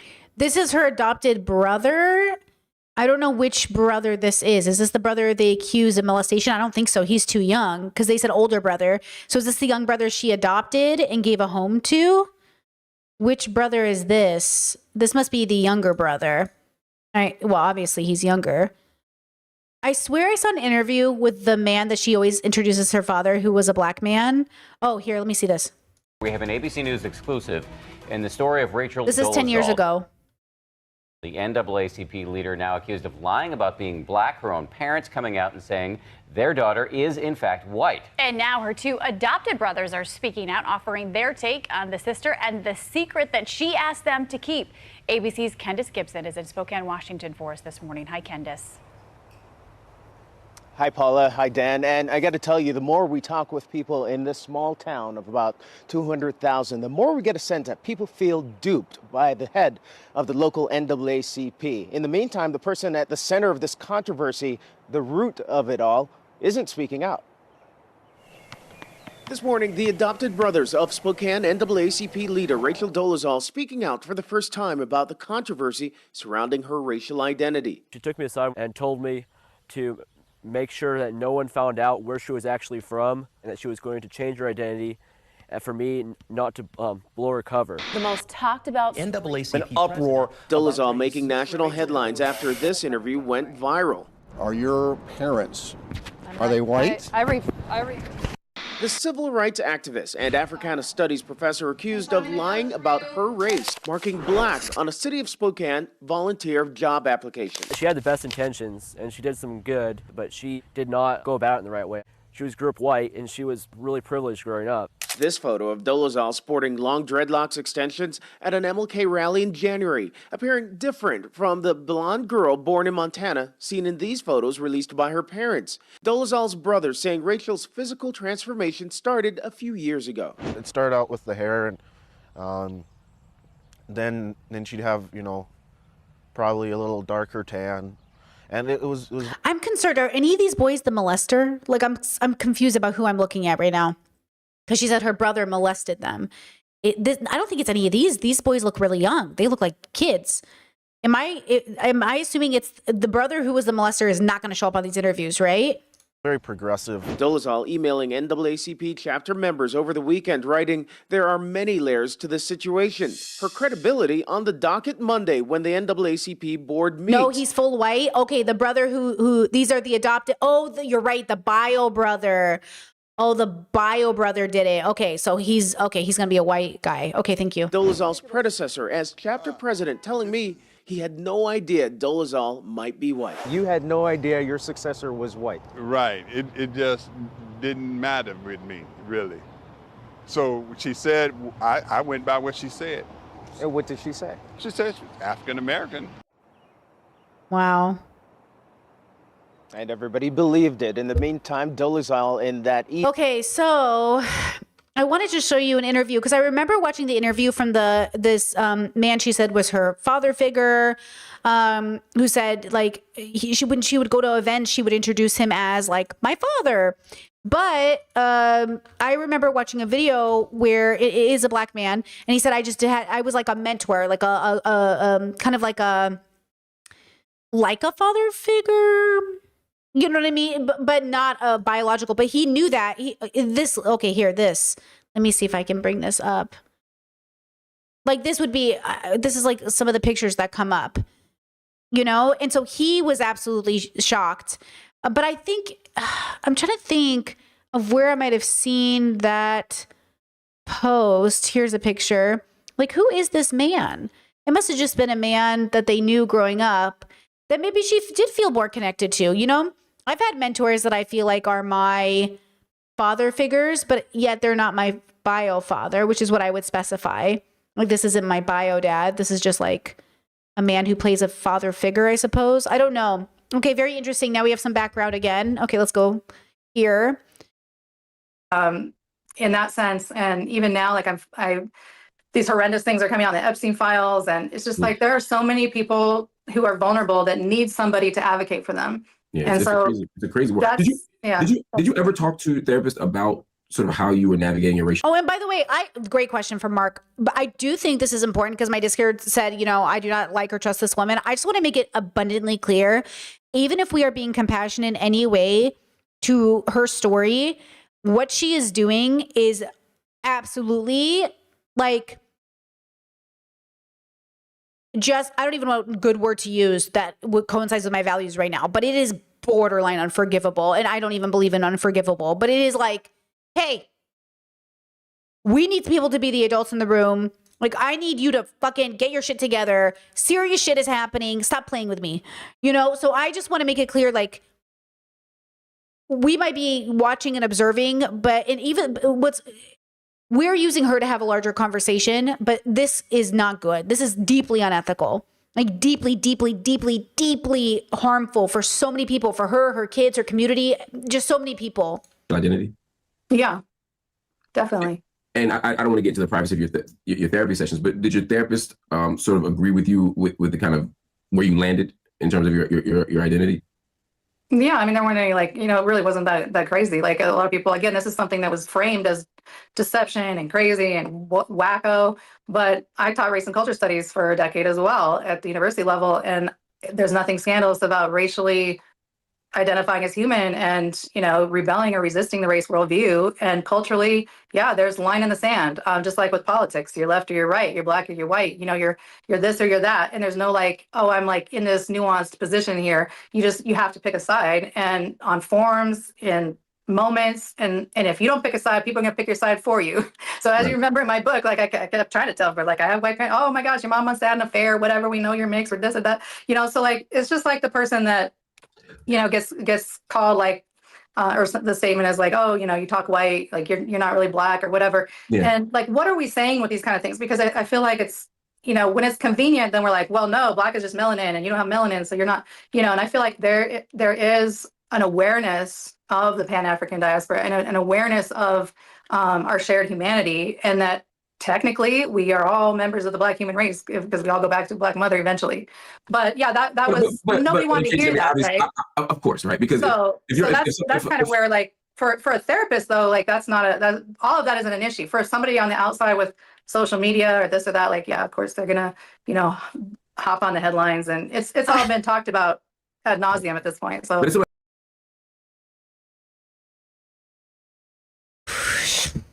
That's bad. That's really, like, what is that? Like, I'm looking for a word. Like, that is, oh, we're all Black, really? We all come from Africa. Like, I've heard that so much in my life, and I'm like, but that's such a weaponized phrase. Like, it's true, but it's such a weaponized phrase. Again, white people love to be Black when it's convenient. Everybody wants to be, I'm going to say everybody now. Everybody wants to be Black when it's convenient, but nobody really ever wants to be Black. And that is so fucked up for Black communities and for everybody. Like, we're so fucked up for you get to pick and choose when you exist in a Black body or when you exist as a perceived Black person. Like, that's so fucked up. And so, like, there's a layer to this that is so neglectful. It's so neglectful. It's so, I don't know why Mark is doing this interview. I'm so confused. I'm just so confused why he's doing this interview. I don't get why he's platforming her. And again, reviewing it is not platforming. I'm not platforming this woman. I would never platform her. But why is he platforming her? Why did he want to he titled it Conversations. See what I mean? Why do people do this? Why do we platform these people? But as someone who studies race and class as you do, I mean, if someone, true, we all come from Africa, right? Mm-hmm. It's the mother of civilization, as it were. Right. But we understand the social meanings and significance of race in certain ways.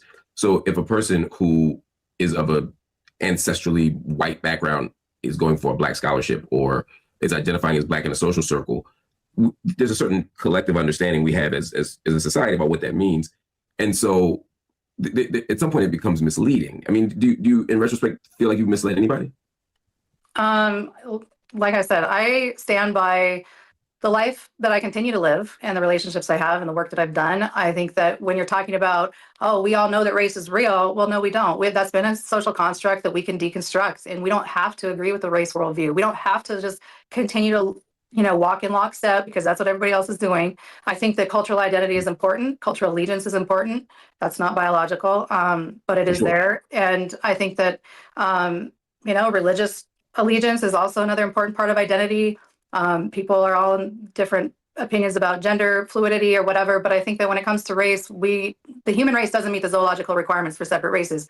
And so I don't feel like anybody can require somebody to make a statement for their own self-awareness that fits into that social construct that is really a false construct. I'm asking like Dr. Ann Warning said, I got you on that. I hear you on that. But I'm asking it's like you can't lie about a lie. Like, race is a construct.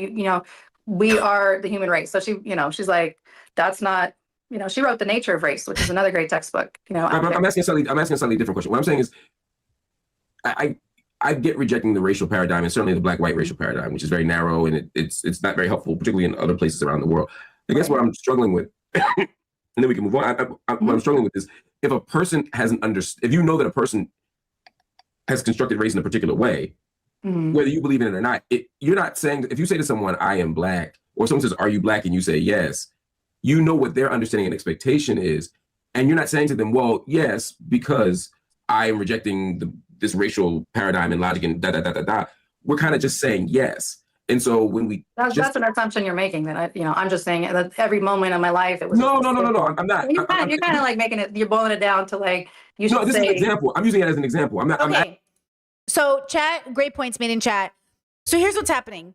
She's saying it's a construct, and I would like to change the construct to anyone can be Black by simply doing their hair a particular way or looking a particular way or listening to particular music or calling themselves as a particular thing. And I'm saying trans people, to be clear, are not performing womanhood.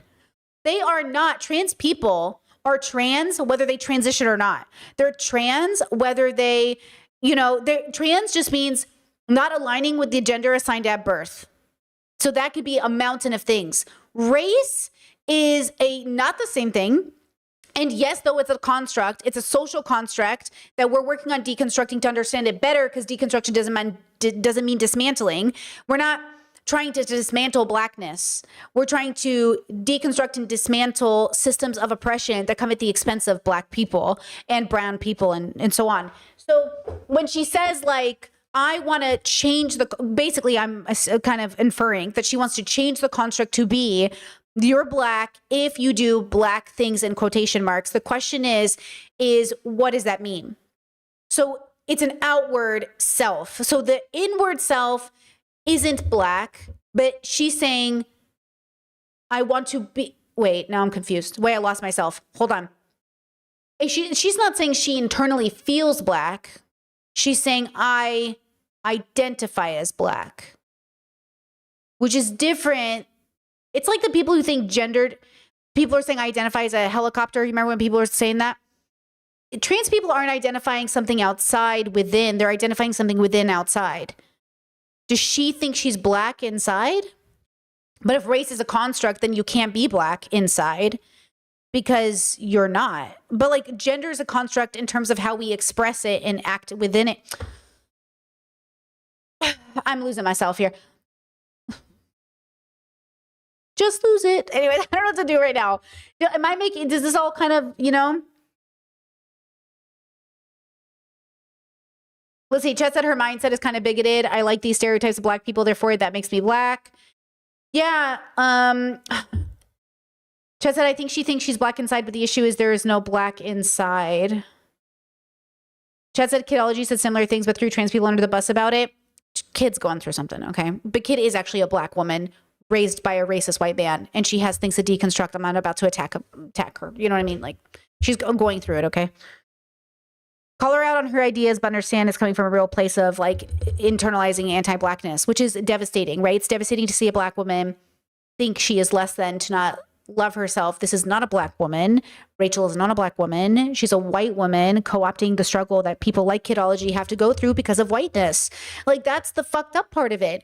Is Kidology actually is a Black woman who's struggling, and she doesn't get a space to talk about her actual struggles because this woman is taking up oxygen. And that's the dilemma. Why are you taking up oxygen from the people who are really going through it every day and can't just take it off like a mask? You know what I mean? So that's my frustration, is like, I understand why Black individuals have internalized racism or struggle with anti-Blackness, anti-Black thoughts. That's why I say the whitest thing she could have done is pretend to be Black.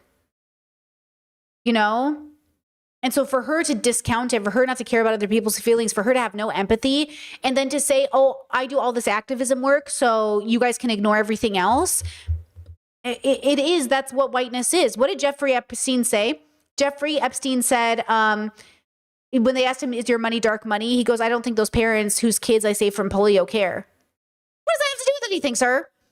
All these men, all these white people think, like, as long as I do enough good things, it doesn't matter. And I'm saying, they don't have anything to do with each other. I'm not saying that's what you're doing. I'm giving an example. My question is kind of how you respond to this idea. So I'm saying is if in a conversation, I'm saying, for example, someone calls me and says, are you white? And I say, yes.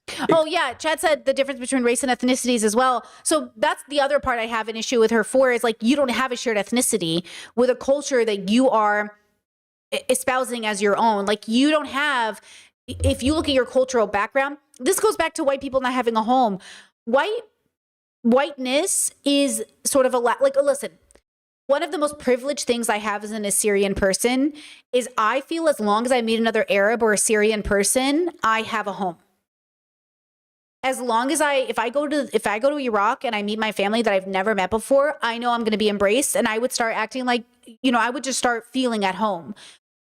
That feeling I have is not necessarily all Assyrians feel it, but I do. This is my personal experience, is like when I meet another person, I'm like, and they're like, and I'm like, it's just like, that feels good. Like,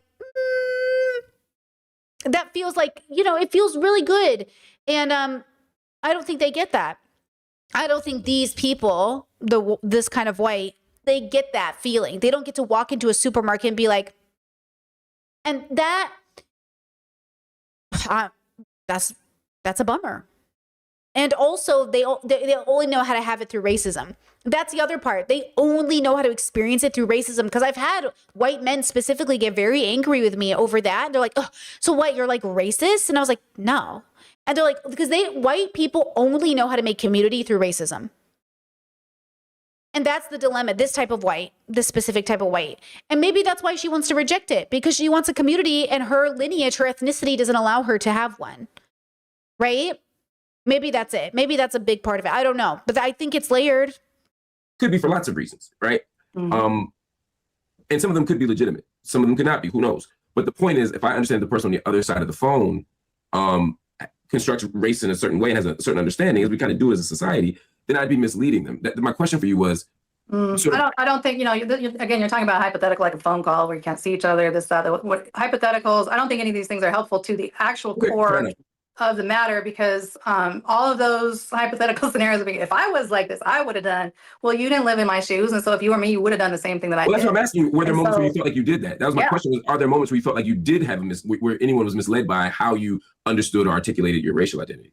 Well, I feel like that was for sure the way it was portrayed, right? And that's what people think now. So whether I say I hate the media, I don't trust the media. That's why I wanted to talk to you, because I don't trust the media. I want to know from your perspective. Well, my perspective is, as I just said, I racially have always identified as soon as I knew. And as you said, you read my book. So like in my college years is when I learned, I read Race in North America, Origin and Evolution of a Worldview from when I was at Howard. And Dr. Smedley was actually the chair of my thesis committee, and it was his mom that wrote the book, Audrey Smedley.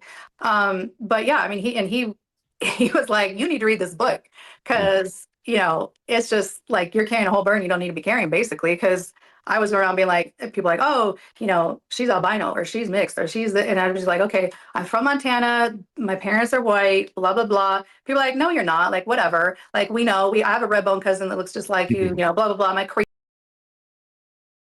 You know how people always think Trisha Paytas is black? I think Trisha Paytas does have something going on. I forget what it is. She's like 25% Moroccan, I think. But I think people are always like, oh my gosh, Trisha Paytas is so that's the part. Didn't I say that earlier? When black people say, oh, you must be, oh, that looks like, white people hear it as, I am black. I am black. And I'm like, no, that's not what they're saying. So I think they're trying to be welcoming. I actually think the community is trying to be nice to her and welcome her and that's how they communicate that. And she heard it as like, this is my new, she felt rebirthed into blackness instead of just, oh, thank you so much. That's so sweet. Thank you. I appreciate that. That's so sweet. You have the freckles, you have the green eyes, you have this, that. So it's just like, those were more how the conversations went. It wasn't like, so are you black or white? And like, you're just like, I am black. Like that was not like a moment that was like that robotic. But this is the thing. And again, when you say like, what is the movement or what is it? What is the work? Similarly, I think intentionality. Okay, I'll tell you a story about this. Chad said, I'll say it again. People have mistaken me as Hispanic my whole life, but that doesn't mean I'm just allowed to claim I'm Hispanic. Okay, hear me out. One time I had an interaction with somebody. It was not a good interaction. I would argue that up until this interaction, I thought we were doing well. It was a work-related thing. And then the last interaction we had, I was like, uh-oh. So they come to me, and you know me, I'm a philosophy girly. I'm all about deconstruction. I'm like, everything's a construct. So they came to me, white lady, who speaks Spanish, has a Hispanic husband, Hispanic in-laws, and like is around Hispanic people, had a Hispanic nanny, if I remember correctly. It's been years.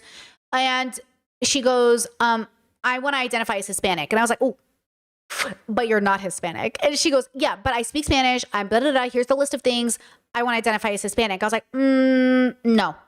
And we got into it because she was like, well, I don't get it. Like everything's a construct. I was like, but you are not Hispanic. And she was like, but here are all the reasons. And I'm like, but that doesn't change. And like we kept going back and forth. I was like, look, I'm trying to be compassionate, but this isn't how it works. And so again, it's the question of like, why doesn't it work that way though? Because I don't think gender and race are analogous. They're completely fucking different things. And also, we're talking about lineage, people fucking and bringing you into existence, if you want to be crude about it. Nobody along your legacy fucked a Hispanic person to bring you into existence. So yes, race is a construct. White, black, brown is a construct of saying but your lineage, your background, where you've come from, like, yes, we're all African at the end of the day, actually. But like, also, hello, what does that even mean in the world? Like, so I think it's a place of belonging. People want to feel like they belong. And it feels good when people say, oh my gosh, you're basically my cousin, you're my sibling, oh my God, you're one of us. Like, Arabs do it too, you know? We hear someone say Habibi, we're like, family, you're family, you know, you're Arab too. We get it, but you're not actually. And don't ruin this moment of feeling like you're part of the community. And now I have to be serious about it because you decided to go around telling everybody you were Arab. Because now I have to say they're not Arab. Heck, people say I'm not Arab. Like, that's the thing. Am I even Arab? This conversation happens in our communities. I know black communities have the same thing, like who's black enough. Arabs have the same conversations. Even saying Assyrian. Do you know, fun fact, Assyrian Chaldeans and Assyrians have been fighting for years to get our older parents to call themselves Assyrians because they don't want to. We're not Assyrian. We're Chaldean. I'm like, you're not Chaldean. You're Assyrian. You're an Assyrian Chaldean. They're like, no, we're not Assyrian. We're Chaldean. And I'm like, you're driving me fucking crazy. We have in our own communities been fighting for our families, especially our older relatives, to say, like, it's not shameful to say you're Assyrian. That's why I say it. And yeah, this is, if you want to Google, there's a whole Assyrian YouTube section. I follow. I sometimes post about it on the Discord so people can learn about it. But yeah, Assyrian communities, we have the same fucking conversations because a lot of Assyrians don't want to be called Arab, or a lot of us don't want to admit we speak Arabic, or a lot of us don't want to associate with Arabs because it's like Muslims, but like not everyone who speaks Arabic is a Muslim. And so there's like that conversation. And the Iraq census says like, oh, Assyrians are Arab because everyone speaks Arabic. My dad reads and writes Arabic. Arabic people are Arabic, or Arab people are Arabic speaking people. That's why even in Turkey, they don't want to say they're Arabic or they're Arabs because they don't speak Arabic. They speak Turkish. And so there's this whole thing like, we're all exhausted, but there's multi-layers to all of these conversations, right? So for other people, you might just see a person who's a Muslim and say, oh, Arab. But like, that's not how that works, right? Because like a lot of Arabs aren't Muslim, a lot of Muslims aren't Arab. So like, it doesn't work that way. And so again, when we have these conversations, all of our communities, there's levels to this. There's levels to this. So I think black communities probably have to deal with so much of the focus because black and white people, they're the top of the group conversation about race in America, but it's happening everywhere. You're not alone, I guess. I hope that's comforting, I guess. But I do think it must be exhausting to always have like the Rachel Dolezal of it all happen to the community. Because what a fucking distraction. You know what I mean? Is huge. And I took the good with the bad. And when it comes to that, like as I was director of education for the Human Rights Education Institute, when that was, that recommendation was given by the outgoing white male director, he's like, she's a color gal and she could probably you could probably pay her like half and she probably work for it because she's got the passion of she's a single mom and whatever. I got paid half. Jesus. Of what he made. And I didn't say, excuse me, I white. Hold on. Can we hear that again? Work for it because he's like, that recommendation was given by the outgoing white male director. He's like, she's a color gal. She could probably you could probably pay her like half and she probably work for it because she's got the passion of she's a single mom and whatever. I got paid half. Jesus. Of what he made. And I didn't say, excuse me, I have white parents. Hello. Give me the full paycheck. I knew what it was. And what I was about to do, stepping into that. Full would have been 70 cents on the dollar. Hmm? I said full would have been 70 cents on the dollar. Well, 50 cents. Well, for black women to white men. No, I was saying. We're not talking about just women. No, she's not getting it. You said that even if you said you didn't say, hey, I have white parents. But even if you have white parents, women still would get underpaid even as a woman. She's saying that white man called her the C word. She's not saying I am a C word. She's saying that white man said, give it to the C word woman because she'll do it for half. Right? Is that what she's saying? Or was that the implication? Just as a woman. True. But I didn't get that paycheck. Yeah. Either. So she was like, I got the black woman's pay, so I'm black. Is that what she's saying? What I was about to bring into that role was obviously. Yeah. Thank you, chat. Another case of white people wanting to be oppressed so bad. Do you know why? Okay. white media sends a message to white children that the hero of the story is an oppressed person who rises above expectations. So when they get older, they internalize this idea that I want to come from the streets. I want to have the struggle. I want to say that despite all of it, everyone pushing me down, I made it. So white people get fed this story because it's the hero's journey. And that's why I've been saying white, specifically men, create the hero's journey because mediocre men need to feel special. White people create the struggle because they need to feel special, like they did something. Okay? Actually, I'm reading a book right now that one of you suggested. Hold on, let me go to my book list. About the white proletariat called by Jay Sake, Settlers, The Mythology of the White Proletariat. And I'm reading it right now. You guys suggested it. And it's kind of like one of those things where I really think, you know how white people accuse leftists of doing this, especially LGBT people and black people? They'll say, you just want to be a victim. You just love being the victim. Mirror?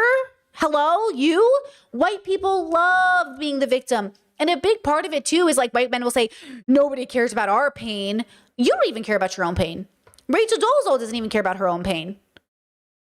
This is literally proof of it. You don't care about your own pain.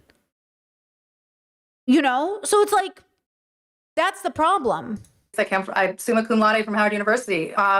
You know, I taught Africana Studies at Eastern. I taught race and culture studies. Like, I came with a pro-black perspective, and that's what I was bringing into the job of director of education. Can you be pro-black by pretending to be black?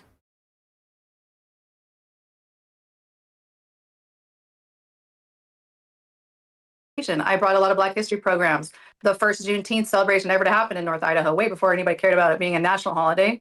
You know, like I knew what I was bringing into role, and really, isn't that what he was kind of saying as well? You know, like, she's got passion. She cares about the community. And so if somebody's like, oh, I'm this, then all of that kind of also dissipates. Is like, oh, well, maybe she's not really down for the cause because she has white parents, right? Because I think that we do that a lot. We just flood the situation. And that's where prejudice and stereotypes come in. You know, we expect you to, you know, what, I should be twerking and talking all cash me outside type of whatever. And there was no like box where I fit. And it still kind of is like that in life. Like, I don't feel like there is just a place where I can relax. Is it harder for you to find community now? It is, except for, like, you know, the people who love plants. They don't care. You know, again, like, they, you know, people that are in that kind of nerdy space of, they're just like, you're amazing. Oh my gosh, like, I learned so much every time or whatever, because it's just, nobody cares. That it's gardening. So I go where I can thrive in terms of public spaces, because I'm not here to create controversy. I'm not here to cause anybody to have, you know, indigestion or whatever. I don't like conflict. I actually really am much more comfortable bringing people together and being that bridge. And that's kind of like what I've typically done in my life. And so I tend to, like, pull back. Yeah, exactly. Jess said she's using it as an aesthetic. That's what it is. She's wearing blackness like it's a fashion statement, which we know people have done. Well, this is a big controversy in K-pop and in Asian places where they're like, they dress black, you know, they mimic blackness, and then they don't, it's like, it's not a costume. You can't just, this is why black communities also protect their aesthetics, because you weaponize their aesthetics. So then they're like, no. And then, like, you're sitting there like, but I want to do it. I want to wear my hair like this. And also, but then this happens. And it's like, don't you think in an ideal world where all of us weren't being weird about stuff, there probably would be less issues? Because you make it weird, people have to be like, now I want to protect my thing. This is why we get protective. Because, like, you're making it weird. You made this thing that was really important to me really fucking weird, and I don't like it.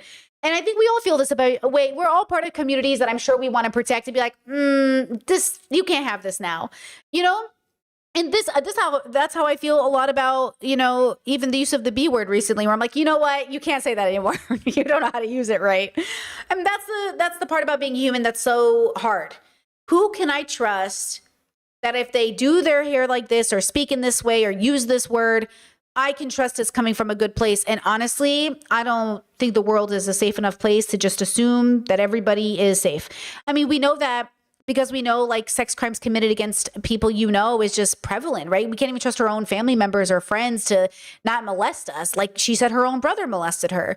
So now on top of that, you can't trust your own brother not to molest you. And on top of that, you can't trust the woman next to you not to be faking her ethnicity. It's like, damn, you know, that's horrible. That's why I say, I want to be grounded in everything that I do, especially when we question constructs, because constructs doesn't mean it's wrong. It just means like, where does it come from? And so for her to say, we're all the human race, we're all from Mother Africa, we're all these things, is her not contending with the actual topic.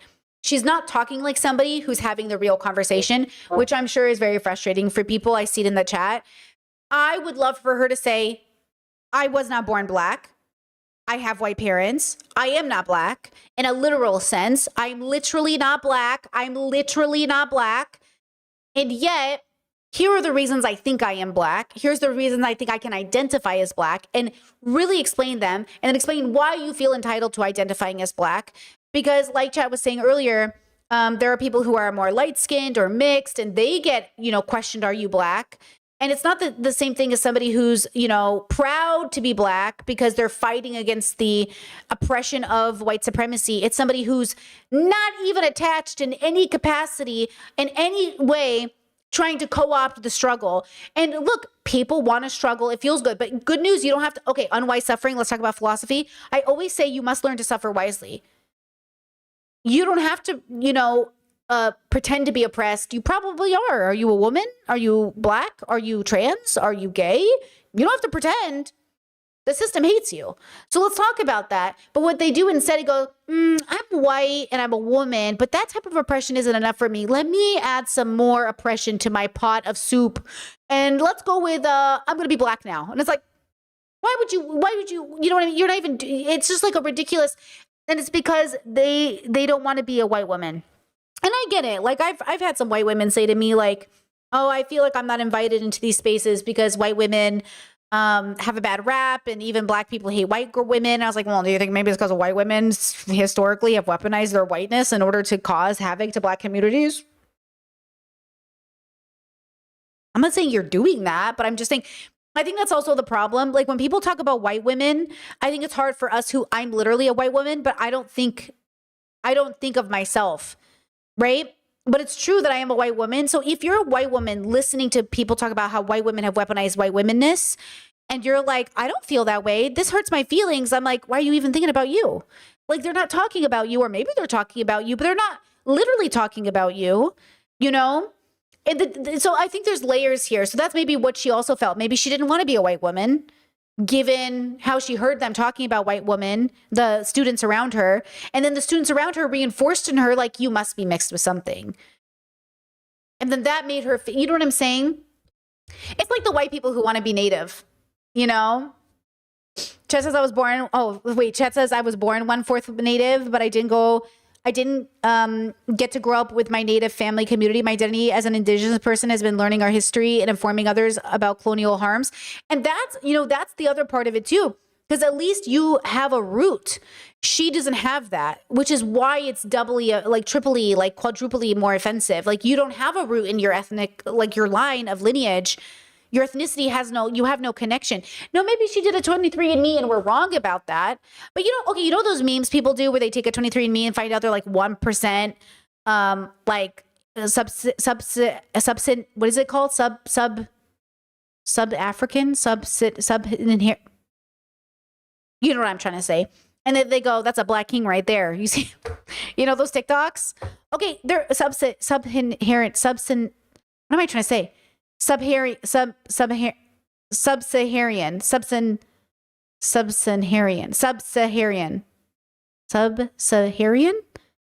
That's got to be wrong. I got to be saying it wrong. You know what I'm trying to say, okay? And they go, that's a black king. Okay, fine. That's like a joke, but they don't think they're black. I feel like she would read that 1% and be like, that's a black queen right there, and mean it. And that's the difference. Sub-Saharan, African. Okay, so that's the question. Sub-Saharan. Do you guys see? You must empathize with how hard Croatian is about to be for me, okay? That's the difference. So I think she has no respect for the struggle. She says she does, but I don't think she does because she's willing to co-opt it at the expense of others who are really going through it, okay? Because I don't want the work to be assaulted. Yeah. Along with everybody like coming after me. And that's what happened when I helped get past the Crown movement in Arizona with Katie Hobbs, the governor. Everybody's like, oh my God, it just blew up into this big fake black woman, Rachel Dolezal, helped, and Katie Hobbs passed this hair anti-discrimination bill that's so like offensive, blah, whatever. It's like, okay, come on, people. Like this is something that is a good thing, but it's going to be tainted in the media and therefore in people's minds just because my name is thrown into it. You know, is that part of why you changed your name? No, my name was already changed. And they're like, oh, she slipped under the radars and Kechi Giallo, or Giallo coming in and helping change this bill, like I changed. Hold on, how did she say her own name? Kechi Giallo, no, my name was already changed. And they're like, oh, she slipped under the radars and Kechi Giallo, Giallo coming in and helping change this bill, like I changed my name in 2016. And I actually, it's been a decade since I have changed my name. But a lot of people are just getting the name, just getting it in the news now. What made you change it? When? What made you change it? Why? What made me change it? Well, I chose to change it because on all of my job applications, it's like Rachel Dolezal, it's just like, okay, how am I going to get a job ever? And so I'm like, actually Malcolm X's oldest daughter, Talia Shabazz, she's like, maybe you should consider a name change.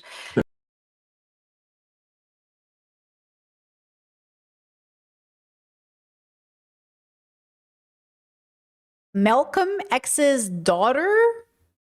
Okay. Look at her being like, this guy, maybe you've heard of him. His name is Malcolm. Not in the middle, X.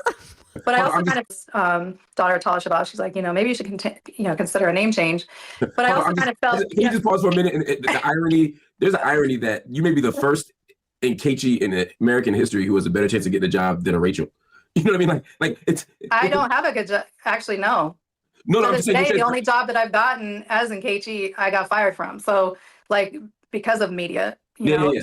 So, I hear what you're saying, but that doesn't apply to me either. No, I know. So that's the irony. I think that's the irony of it. That's the joke. Right. I'm saying it's the irony that Anyway. Why did you lose that? Why did you lose that job? I mean, I know why, but I mean, let me say it differently. I don't want to be disingenuous. I'm saying it was reported that you were working in a school district and you were fired from the job because of OnlyFans. Mm-hmm. But I don't want to assume that what the media said was true. So I wanted to make, and that's something that I actually didn't have a follow-up for. Like I actually don't know what happened there. Right. Well, yeah, it's true that I was fired, but I want to go back to. I mean, my son's school had a need for subs, especially with the SPED, educational assistance with the special needs kids and stuff. It's like a lack of subs. So what are you going to do? Then the kids aren't going to have music or PE because that teacher had to go be in a class, and then the special programs got shut down that day. So I was like, well, I have a master's degree. Like I could easily help out here. And I'd already been teaching the gardening. I started a gardening program at his school and taught that for 2 years.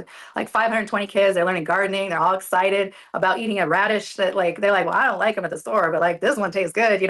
Kids love to eat something that they grew from a seed. But anyway, I became a sub. There was a need, I filled a need, and then it was anyway, there was a right-wing school board member with the district got a bug in there, and like needed something to weaponize against the district, and ding ding ding, so that's kind of what happened with that. It wasn't about your former life. It wasn't about the drama. It was purely about the OnlyFans. Well, let's say that all those links online came in pretty handy, right? For to just tag on to every single story.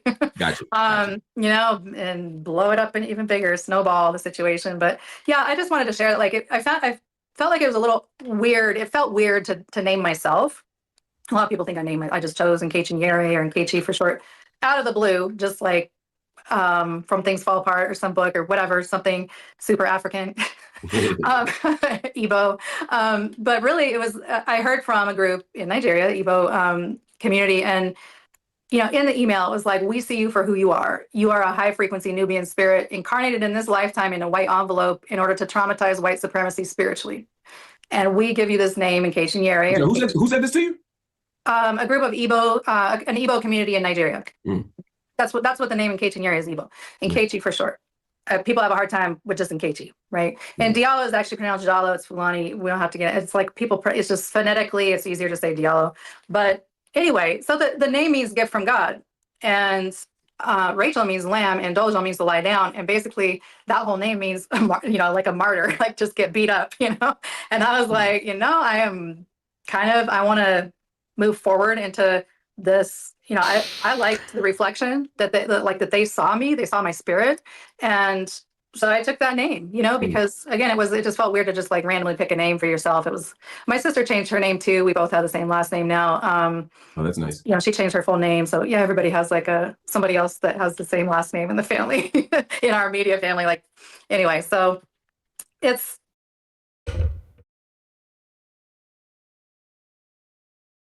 I don't know what to do. I think I'm like a little bit stressed. I think I'm crying a little bit. Look, there's a tear. I'm confused. I don't know what to do. I need to pee. Okay, I need a break.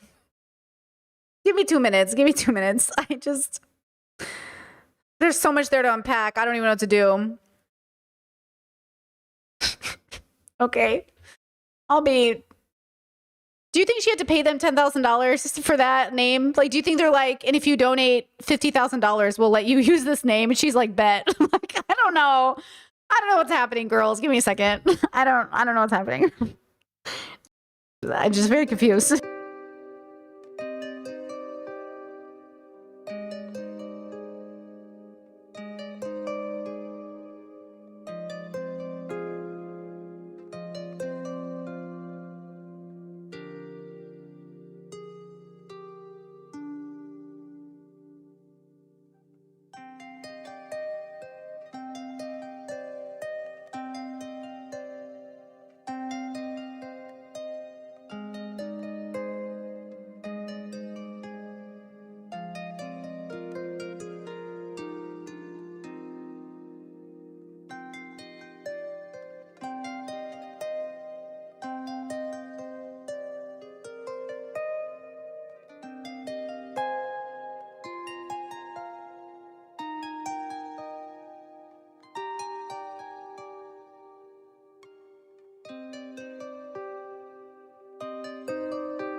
Okay, I'm back. Pausing music, 1, 2, 3. Okay. I also had to call my partner because my in-laws gave me like I think it's called a celery root, and they make a really good vegan, they meaning Croatia, has a really good vegan place where they make a vegan celery steak, and I'm going to try to make it tonight. So in better news, I'm going to try to make a vegan steak. So I asked my partner to try to go to the store and get me maybe a steak sauce, a vegan steak sauce, if he can find something. This is the hardest part about not being in America.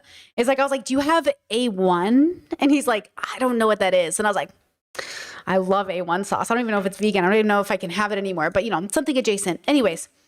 A celery steak? Yeah, I think that's what it is. I'm going to try to make it at home. They went to the farmer's market and dropped off some vegetables for us today, which was so sweet of them. Because our local store just didn't have great options. And then they were like, oh, we bought some veggies at the farmer's market. You want to drop, can we drop it off? And I was like, yes. I feel like this is truly, when you're a person in your, when you're buying your own groceries, the best gift you can get from in-laws is groceries. You're just like, oh, like this is truly I'm so happy, Okay, now, are you ready? Are we going back? Okay, so let me just rewind that because that was crazy. That was layers. And by the way, we are 20 minutes away from this interview ending, and Mark is making decisions. I don't know Mark well enough. I mean, I know Mark, he's very famous, but I don't know what his point of his work is at this point, except to build bridges, which maybe that's what it is. Like, I think he does that a lot with men usually, but him doing it with her at this moment, I don't get it. Like, I don't get what he's doing. So let's just rewind that for a second. We're lamb, and dojo means to lie down. And basically, it's, in the email, it was like, we see you for who you are. You are a high frequency. I just chose Nkechi Nyere or Nkechi for short. Here we go. Out of the blue, just like. Oh, and Chad, I did say celery at first because I thought it was called a celery, but it's celeric. Celeric. So I did say celery. You heard me correctly. I'm mistaked. From Things Fall Apart or some book or whatever, something super African, Igbo. But really it was, I heard from a group in Nigeria, Igbo community. And, in the email, it was like, we see you for who you are. You are a high frequency Nubian spirit incarnated in this lifetime in a white envelope in order to traumatize white supremacy spiritually. Pause. What do I do with that? What do I absolutely do with that? What am I supposed to do with that? I don't even know how any of that worked. And the fact is she believed it. I think that's the part that I'm like, Habibi, doing shrooms once and thinking, you know what I'm saying? Like, what have you been doing? This is just an insane thing to say out loud. But then we live in a world where people believe in God. So, and she does have a master's degree. So, in the email, it was like, we see you for who you are. You are a high frequency Nubian spirit incarnated in this lifetime in a white envelope in order to traumatize white supremacy spirit. And I am not giving permission for Hassan to do this, but it would be pretty funny if he added this to his sound machine. A little bit. I'm not giving him permission. I would never give him permission to make this joke. But it would be a little funny if he added it to his sound machine. And just like a little bit. That is a crazy sound. Imagine this is someone's phone ring, you know what I mean? Like back in the day when we all had to pay. You remember who paid money to get a custom phone? A ringtone. What if this was your ringtone? There is part of it. See, this is a little memeable. Chad said, Brittany, when will you have your own sound machine? Time is running out. Very tempting. Very tempting. Okay? Very tempting, let me tell you. Just for this sound alone. Spiritually. And we give you this name, Nkechi Nyere. So who said this to you? A group of Igbo, an Igbo community in Nigeria. Mm. That's what the name Nkechi Nyere is, Igbo. Nkechi for short. He is doing this thing where he nods and goes, oh yeah, sure. Like, that's completely fucking normal. And I'm like, why? He would make anybody feel reassured. Mark feels like the kind of person that somebody could say, and then I went to Hogwarts. He'd be like, what are you, a Slytherin? Why are you in any way? But he's so comforting that he's validating, and it's so confusing. Hard time with just Nkechi, right? And Diallo is actually pronounced Jallo. It's Fulani. We don't have to get it. It's like it's just phonetically, it's easier to say Diallo. But anyway, so the name means gift from God. And Rachel means lamb, and Doja means to lie down. And basically, that whole name means, like a martyr, like just get beat up, And I was like, see how once again she's pedestaling herself. See, once again, the white martyr never fails. It never fails. It's so predictable. It's offensive. It's so predictable. I want to move forward into this. I liked the reflection that they saw me. They saw my spirit. Yeah, Chat says that's what I said, and you knew it. Chat was saying it earlier. I saw that you guys were talking about the white martyr of it all. It's so fucking, the script writes itself. And so I took that name, because again, it just felt weird to just like randomly pick a name for yourself. It was, my sister changed her name too. We both have the same last name now. Oh, that's nice. She changed her full name. So yeah, everybody has like somebody else that has the same last name in the family, in our media family. Anyway, so it's something, again, that's very intimate and private, but got exploited as this is so offensive. She picked an African name. Chat said it would be awesome if you did a collab with Hassan Not Lying. Didn't we all agree that I can bring him on the show? Because exactly of this problem? How would... We already decided, the black part of my community already decided we can't have Hassan on because the way he reacted to the N-word scandal a month ago. As much as it sounds good, it would be nice to... What is I'm trying to do something here. And I cannot have him here. He would ruin the vibe. Okay? That's the problem. Is Jess said you could have a debate. No.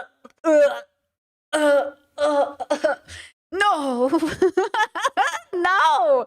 Absolutely not. He cannot come here. I want to protect. Listen, I'm trying to do something.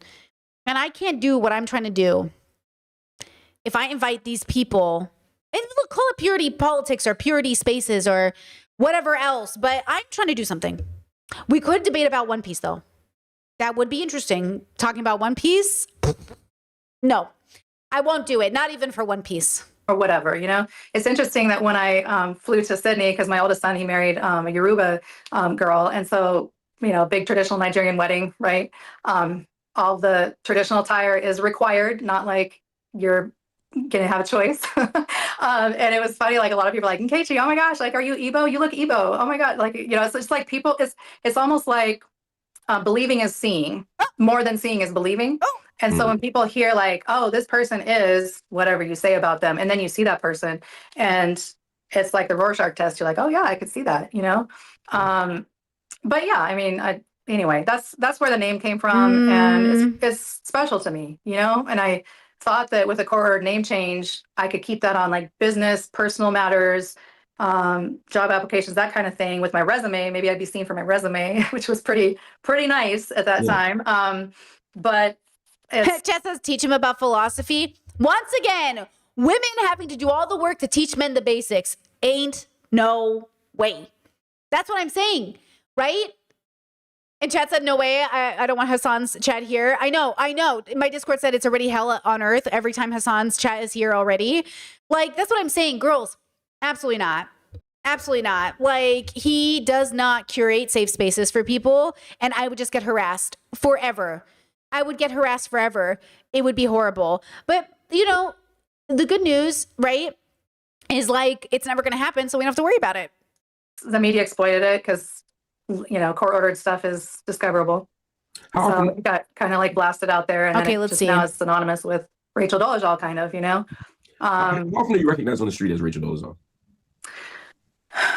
Well, how often do people come up to me and say they recognize me? Probably once a week or so, but I don't get out a lot. I don't really have a huge social life outside of the garden and the interns I train in the garden. So, but yeah, I would say are they nice? Are they jerks? What do people say? It's either love or hate. It's either huge fan, which can be awkward, or huge fan. You don't deserve to exist. Who's a huge fan of Rachel Dolezal? This type of situation. So it's still love or hate. I think people like to keep their conclusions. That's that tension that came out of that polarized storm of, and again, it's when Atala Shabazz reached out to me and she said, don't forget who you were in May of 2015. Don't let this shape you. And that is another one of those moments that I really held on to because I mean she knows what media can do with how it vilified her dad, and Sure. you know, yeah. So she curated a couple things, you know, in terms of private. Is she talking about Malcolm X's daughter? But does Malcolm X's daughter know you're not black? Does she know? Did somebody tell her? And is she just saying it as a woman, or is she saying it as a black woman? I just feel like she's referencing this woman as like, see, she says it's okay. You know, wait, I shared this video on my Discord. Hold on. Wait, this is kind of what it feels like a little bit. Forgive me. I'm just gonna wait. Where is it on my Discord? Do you guys remember? Where did I share this? There was a conversation about, I don't even know where it is now. This guy was saying the N-word, and this other white guy was like, should you be saying the N-word? And then he's like, you don't get to tell me not to say the N-word. And then he was like, he called his friend over. He's like, what color is this guy? And he's like, black. And he's like, can I say the N-word? And the guy goes, I don't care. And he goes, see? And I was like, wait, what does this have to do with anything? Oh, fuck. I don't know where I put it. I don't know where I don't know where it is. I don't know where it is. But it's that kind of stuff where I'm like, I feel like she's referencing this woman. Sorry, I'm trying to find it. Oh, wait, is this it? Is this it? Yeah. Who allowed you to say that word anyways? Like, did anybody like give you like the N-word pass or? I'm not about to get tested by some goofy ass white boy. You not about to tell me what I can say and can't say. You're white. You understand? I've been saying niggas for as long as I could possibly think of. All my friends are black. I'm Puerto Rican and Dominican. You understand? We say that shit. And none of my black friends ever had an issue, and I'm definitely not about to get questioned by some goofy ass white boy. Okay. So is that how it works? Like you just like people who aren't black are able to say the N-word? Like that's a genuine question. Yo, come here. This is a genuine question. What color is he? He seems like a black man. You got a problem when I say nigga? No. You see that? No? Okay. Well, that's why I asked, because I don't know. You a goofy ass white boy. Goofy ass white boy. I've been watching Deculturation. I've really been enjoying his content, and he's actually trying to combat this narrative that like certain non-black people can say the N-word because they feel like they grew up around it. And it's very interesting to see his perspective of trying to say like, wait a second, guys. Like, again, that's why I say like even Arab communities are like, oh, I can say it, I'm Arab. I'm like, this isn't our word to claim. You can't say it. Like, you can't say it. Like, you know what I mean? Like, again, it's a reclaiming of a word. So it's been interesting to watch it. But the interesting part to me is also the patriarchy of it all. I think men give other men passes in ways that women don't tend to give, and certain men don't tend to give, which causes a layer of stuff here. So I do see that. I do feel like some men tend to be more lax about rules because they don't want to be like, oh, I'm chill, I can do it, it's fine. But then I think that's why women get like naggy stereotypes, or, oh, you're always complaining about something stereotypes, or because we're like, I don't think it's helping people in the way that you think, right? So it depends on who's saying it. I mean, this has been a conversation for those communities for a long time. So I'm trying to say it feels a little bit like she's doing that same thing here, where she's saying, oh, Malcolm X, you know, the famous philosopher and activist Malcolm X, this amazing, his daughter was there for me. So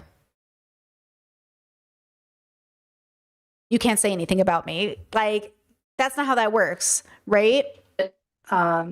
Panels, you know, like private meeting, like no media, you know, I could be a part of an academic panel. It was a safe space, actually, and things like that. So those kind of things like never see the light of day. South Africa, I went there in 2017 when Langston was just a little baby.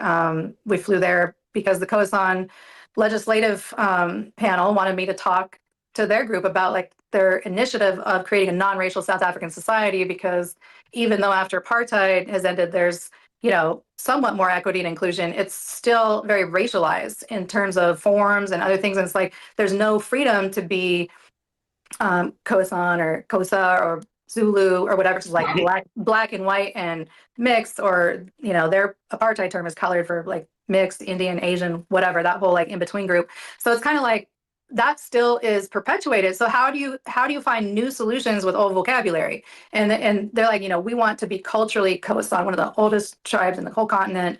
We want to be able to claim that and not have to be like, I'm just black, like with Zulu and everybody else, because it's a very different culture. But anyway, so Jess says she's about to move to South Africa. A lot of people have been saying, what if she moves to Ghana, or what if she moves? Honestly, she might just do that,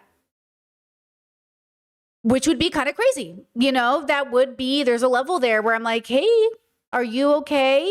And like, again, they felt like I was some kind of key to that puzzle. And when my book came out, they invited me there to speak, and I spoke at a couple universities, and that was a really, a good experience. But I would say that even there, it was Twitter then, now it's X, but like, social media just copies and pastes, and people just want to hold on to that, controversy. Again, like Malcolm X, I don't want to keep going back to Malcolm, but honestly, like he said, like what, if the lie is more entertaining than the truth, people are going to focus on that, like it's.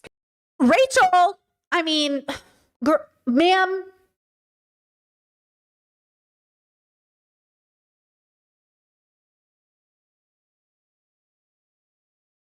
People want to be entertained. And again, at the end of the day, I say, like, don't abandon yourself. Don't abandon the people that you love. And, if you can help somebody, do that, because I think that we can all be part of growth and part of advocacy. Nobody can like not do anything. Typically, I mean, like almost nobody. Like people are like, I just can't do anything because I don't have money, or I don't have this, or I don't have that. You have your time, you have your energy. Some people have more resources and more time and more knowledge and skills, but it's scalable. You can start small with advocacy work and scale it on up into a whole movement. So. No, that's absolutely important. When I think about your professional trajectory, it seems clear to me. Obviously, you want to do more and get more, and hopefully you can find employment that meets all your needs. But at least it's very clear to me that the gardening, the wellness, this better not. Is this it? He's not even going to push back a little bit. Professional trajectory for you. You seem to be happy, and you seem to have clarity about what you want to do. What allowed you to get there? Well, I seem to be like a serial volunteerist.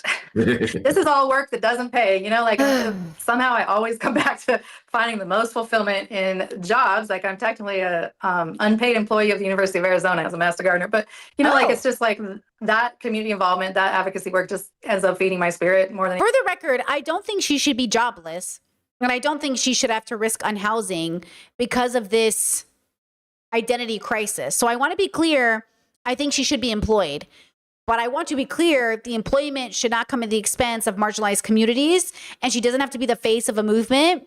So we need to put her in a place of employment because all people deserve to have housing, right? So she must be employed by somebody to do work that doesn't come at the expense of communities. Anything else, and then I have to find something to sustain, to kind of pay for my habit or to support the bills while I am able to give to the community. So, I would ideally like to scale this into a paid job that can sustain everything, but I think it's like it's not all up to me when that comes into play. I think there needs to be some. Can't you be like an editor or something? Can you go into books or publishing and be like an editor or do something like that? Like, can you help? Can you do something else that doesn't make you the focus? Like, there's so many jobs. Can you be an online worker? Can you work online? Collaboration, some consensus, some, cracking of the door. Online, but behind the scenes, like not face. Of understanding, open, or, being able to agree to disagree or something. Like I feel like there's so much do you think that the world? Yeah, and Chat's right. She should not be getting any opportunities that belong to Black communities, and that was the dilemma initially, right? She was going to be the head of the NAACP, right? The head NAACP. She was going to be the head. They were going to replace the guy with her. I can't believe she was willing to take that position. I cannot believe she was willing to take that position. I just can't believe it. I can't believe that you were willing to take that position. How do you not feel like a fraud? How do you not feel so fucked up? Like, that would haunt me. I would literally not be able to sleep for the rest of my life.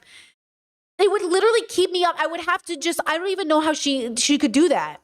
On the left and the right, there's so much harshness. Like, Yeah. Woke black feminists are agreeing with the KKK The about me. enlightened centrist. When do these people come together on anything? But then like people that are more Nobody is coming together. Nobody is coming together. moderate or in the middle are like, oh, I see what's happening and, blah, blah, blah. And, it's all love. But it's just like, I feel like it's all about balance. And I really hope that whether it's with wellness or gardening, food justice, in some way I can be part of that justice and balance and bringing healing to people. Do you think that the world in any kind of near future will come to see identity, and particularly racial identity, the way you do? I don't know, but it's interesting that I thought it was weird that Anthropic, one of the many books that they stole to build their AI was my book. It's like kind of weird. I'm like, did they steal yours too? Yeah, two of them, yeah. See, like I'm like, are they pre-gaming for a different future? Like when these books are going to be like the textbooks or something? I don't know. Like it's like kind of a weird lore type of thing, like just to kind of like think, I wonder what's happening with that. I would say that I don't know the future. I mean, who of us does? And I'm not needing to be some kind of trailblazer, pioneer, or whatever. I just, again, want to, help people make the world a better place and give my sons whatever opportunities I can't have, in my life. I want them to have every opportunity possible. And that includes autism advocacy work too, helping other parents with tips about how. If her kids are autistic, I know Chad thinks she's neurodivergent. Is she an autistic lady?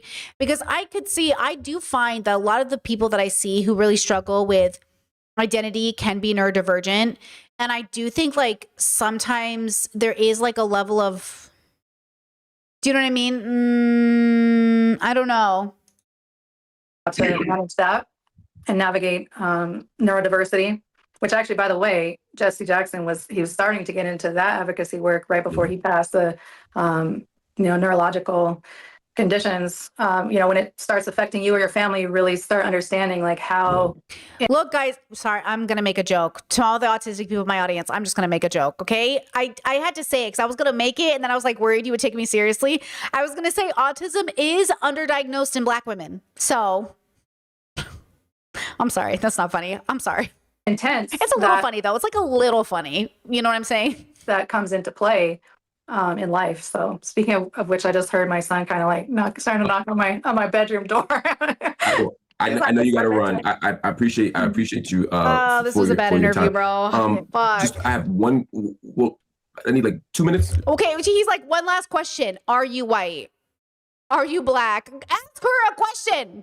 I promise. 2 minutes. I won't even take that. First question is, you have a very nuanced, clear perspective, whether I agree with it or not, and I don't agree with it, but I respect you've thought this through and have a position around race. Since she has not proved that. No, not to be a philosophy girly, but you have not even started to lay out your argument. If this was a philosophy debate, ma'am, we haven't even got past introduction. I do not know the premise of your argumentation. I do not know in which way you have thoroughly thought about this idea. 2015, there have been people like Jessica Krug, people like Herman Carroll, who don't seem to have a complicated racial view. They haven't articulated that. They just pretended, they just passed. They just lied about who they were. Right. How do those stories affect you in a sense of, were you pissed off? Like, you're ruining it for me? Were you thinking like, I mean, how did you respond when you saw those? I think it's just very different to, at the end of the day, you're going to come back to who you are and that core. And so for Jessica, obviously that's not who she really was. And she came back to that. I mean, if the entire world is saying, this is not you, but it really is you, what can you do but just be you, And I feel like that's what my experience was. Like, I had to show up for myself because there was literally nobody else. I don't have parents to go to. My adopted dad or chosen dad passed in 2018. It's just like there's a void of external affirmation. So in that void, I have to internally really be clear about who I am and why. And whether or not that makes sense to everybody else, I'd care, if I'm winning awards for my work, which I was in May of 2015, or if I'm getting dissed by everybody in June of 2015, it's like, I am still me. And at the end of the day, that's my last question for you. Who are you? Who is Nkechi Diallo? I think your introduction was spot on. I mean, I'm an artist, a creator, a master gardener, a social justice advocate. I always will be those things. Are you a Black woman? I am a. He said it. a social justice advocate. I always will be those things. Are you a Black woman? I am a mother, of 3 amazing sons, and that's a huge focus for me. It's a big one. Would you say you're a Black woman today in 2026? I think I've sufficiently answered that. I don't really want to relitigate it with asserting my identity, because I've kind of, withdrawn in terms of like getting in people's faces about anything like that. Like, I am me. And if people want to accept that, I still identify the same as I express racially and culturally. And I've always been a woman. And, so people are like, don't even notice that part, which is interesting. But yeah, I'm still the same person. I just have been through, some blows, and I keep going. There's resilience here. It wasn't my first rodeo with pain or rejection. And so I think that, your question about will we get there with, will racial fluidity or whatever be acceptable in the future as an identity, reminds me of a question of my middle son, who's now 24, but when he was 13 and this was all kind of going down, I remember we were actually talking to Savannah Guthrie at the time. And, afterward he was saying, Mom, or I asked him, I was like, what do you think about all this identity stuff? He said, like, why didn't racial identity fluidity happen before gender identity fluidity? Because it's so much less biologically provable or something like that. Like, he's like, there are parts for this, and there's like, you can't take a blood test. I was like, well, because of power and privilege, and the reason why race as a worldview was created is to lock in that grid of superior, have not. So it's I was about to say goodbye, but you got to finish that thought. I need you to finish that thought. Do you see transracial identity as more or less legitimate than transgender identity? I have never identified as transracial. I mean, Melissa Harris Perry said you can see her as trans Black. That's one thing, because that's a cultural migration or assimilation and sense of home. But racially, I'm not transhuman. Like, I've never identified. Transracial was a term that, as you probably know, as an academic, like, existed before 2015 to represent, like, adoptees into families that, like, maybe the parents are white and the kids are Asian and Black or whatever. It's not like a biracial family. It was considered transracial. So, like, that term already existed. And it just so happened that in June of 2015, Caitlyn Jenner came out as transgender, like the same time that my story, which wasn't really my story, but this whole like frenzy about like, am I Black or white? Like the way I was portrayed was also like made headlines. And so people just started calling it transracial. I never use that word. Like, it's, to me. Do you not like that? Do you not like the term? I don't, because, and again, like, society's going to do what society does with words and stuff, right? Society can continue to perpetuate the race worldview. Not everybody has to, join that or participate in that. You can say other on forums, you can ban the box, you can do your own act of revolution with that if you want to. But like, when it comes to that term, I don't, it's like saying transhuman, because we are all the same human race. And I am not going to ever agree with a term that is unscientifically based, that was created for the purpose of oppression. That to me is a fundamental miscarriage of, all of my values, to be forced to accept and cooperate with that as a philosophy. That's not my philosophy. And I think that, people can take it or leave it, but like, yeah, I don't identify as transracial. And culturally, I affiliate more with Black culture than white culture, in terms of culture and values. And that's where I'm going to always align when it comes to social justice and values and advocacy work. But, part of that, I've done a lot of thinking about, even hypocrisy within movements, and kind of being like so easily accepted and so easily rejected within similar circles or the same circles in contexts where people don't know me. So it's like, I want to support human rights. I want to support people that need advocacy. And yeah, I want to be a good mom. And I think that that's, at the end of the day, people can think of me what they want, but let's not get into, nitpicking and controversies and stuff that are going to shut down good work being done. I think that that's, at the end of the day, like, far too often within civil rights, social justice, whatever, leaders have been unraveled by some little thing that either was true or not true. Regardless, it like undid the work, and then you have to pick up the pieces and start to build again. Well, but like she's just like, oh, they distracted, they undid And why does the other side seem to be so damn organized all the time and like show up at polls and vote like because they don't care if people are racist or bigoted or rapists or prejudiced. Because they don't care if you've literally like been with children. They're like, cool, join the ranks. Because the left is trying, you know, to the best, well, sort of trying to not, okay, lockstep and everything else, and we're just over here like disagreeing with each other and throwing people out, and you're you know, like gatekeeping this and that and whatever. It's like, you know, it's yeah, Chet says, I'm not saying this is a neurodivergent thing. I'm not saying this is neurodivergent rambling. This is her running circles around yes or no questions because she knows what she's doing. But is a cognitive dissonance is a strong in this one? Yeah. I struggle to see it as autism right now, but I will say she could have a different neurodivergency. It doesn't have to be ADHD or autism. It could be a TBI. I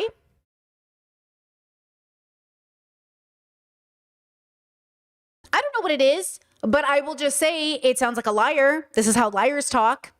Liars are really good at making you feel like they're genuine, but they're lying.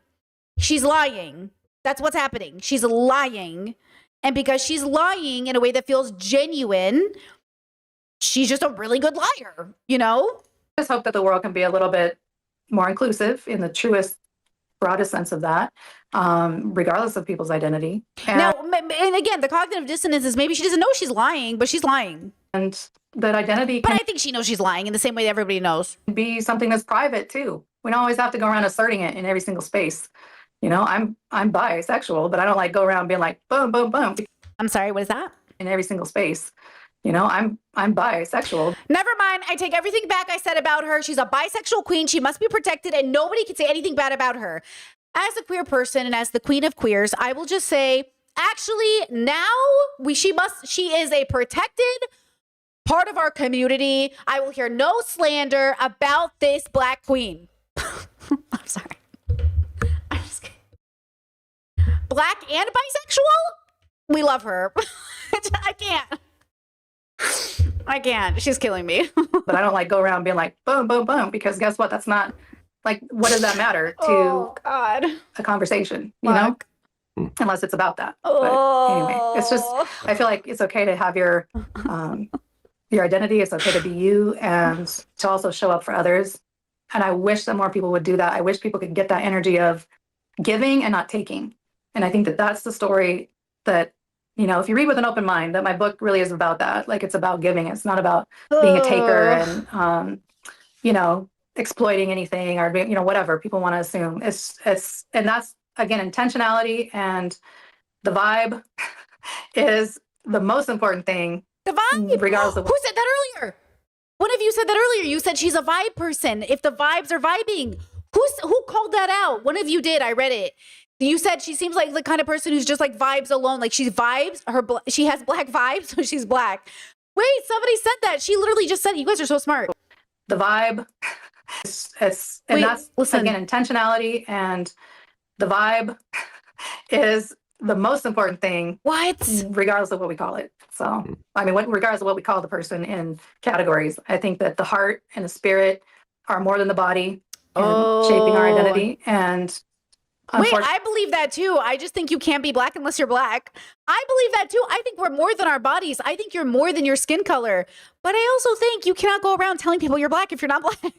Like, why is she stealing? Like, that's the problem. Liars always mix in a level of truth. That's how liars operate. They say one thing that's true, half a truth, half a lie, and then they make people who are telling the truth, they're like, oh, see, like, I agree with Brittany. No. We are not saying the same thing. Because I am saying this over here, and you are saying this. This is a good liar. A good liar always does 50-50. Those things are not visible, except in our actions. So in our actions. Wait, did she say divide or vibe? No, she said vibes, right? Thank you so much for joining me on Conversations. I'm really excited to talk to you. And I hope that journey that you've been talking about toward healing and growth continues. I hope the social justice work and the human rights activism that you've been engaging in for a lifetime continues and bears fruits for all of us. Absolutely. Thank you for joining me. I'll talk to you soon.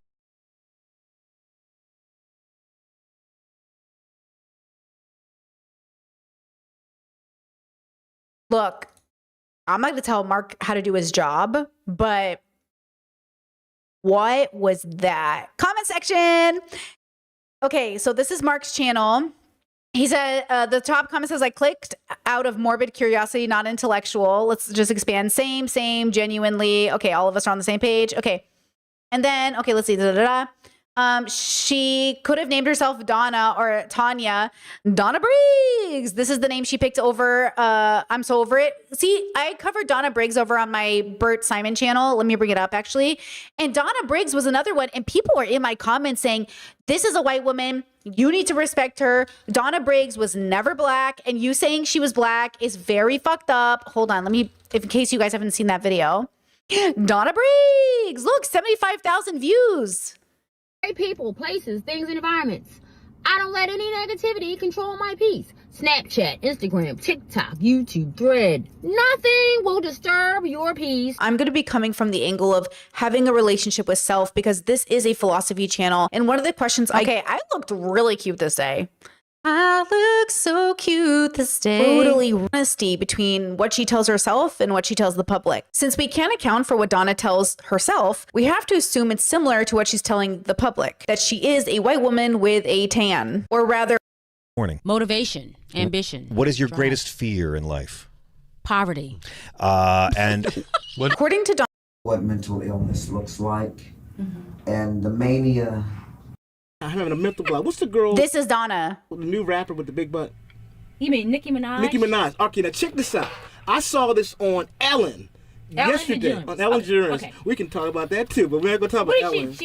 No. Check this out. There was this clip of these two little girls, okay, who were doing it, and they're talking about little, like 4 or 5 years old, doing her newest song, okay? You two are just so magnificent. Hoarding. She's a whore.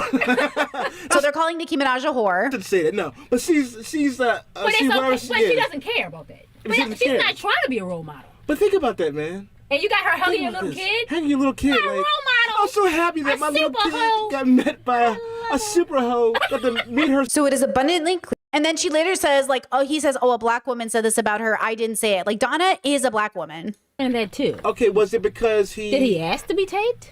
Was he doing it because... Maybe. Or was he doing... Like, this is the thing that's interesting. Okay, so we know Donna... She was known as a black woman. Her family knows her as a black woman, but she identifies as white now. And she talks very mean about black women in her chat. Like, she will go on comments and say, like, I'm better than you. White people are better than black people. She'll say, like, you're just jealous because I'm prettier than you. So it's very like, it's very mental health. And it's also a crisis of identity. And Rachel's the other side of it, right? So Rachel's a white woman who's coming in, and I'm just sitting here like, what is, and of course, a lot of the people in that chat were like, oh, so she can't be a black woman, she can't be a white woman, but a man can be a woman. Listen, identity is very personal. And I agree that a lot of people might think they're trans and not be trans. A lot of people might be a lot of things, but that's why you have to do the work to figure it out. But gender and race are not even close to the same thing. They are not analogous, and this is a distraction from really talking about this topic. They are not related. They are not the same. And so when we keep saying like, oh, they're not even close. Okay? They're not even close. Okay? It's like saying, oh, your gender identity is like your religious identity. They're not the same. They're not the same. You can't have this conversation genuinely. They're not the same. Okay. So his comments say, her career was not ripped apart because of her trauma. It was ripped apart because she lied. Yeah, that's the part I want this woman to say. Like, hey, I know I lost my job. I lied to my friends. I lied to my worker. I lied to my coworkers. I lied to my boss. I lied to everybody in my life. I deserve to lose my job. I lied. But she doesn't think she lied. And the problem is she doesn't think she lied, but she also won't answer his question, do you think you're a black woman?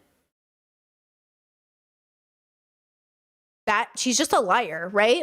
What would have been more powerful is if she had used her white privilege to help advocate for black community and or disenfranchised people. What she's doing is so problematic. Also, why can't she see how offensive it is to pretend to be a black woman? Exactly.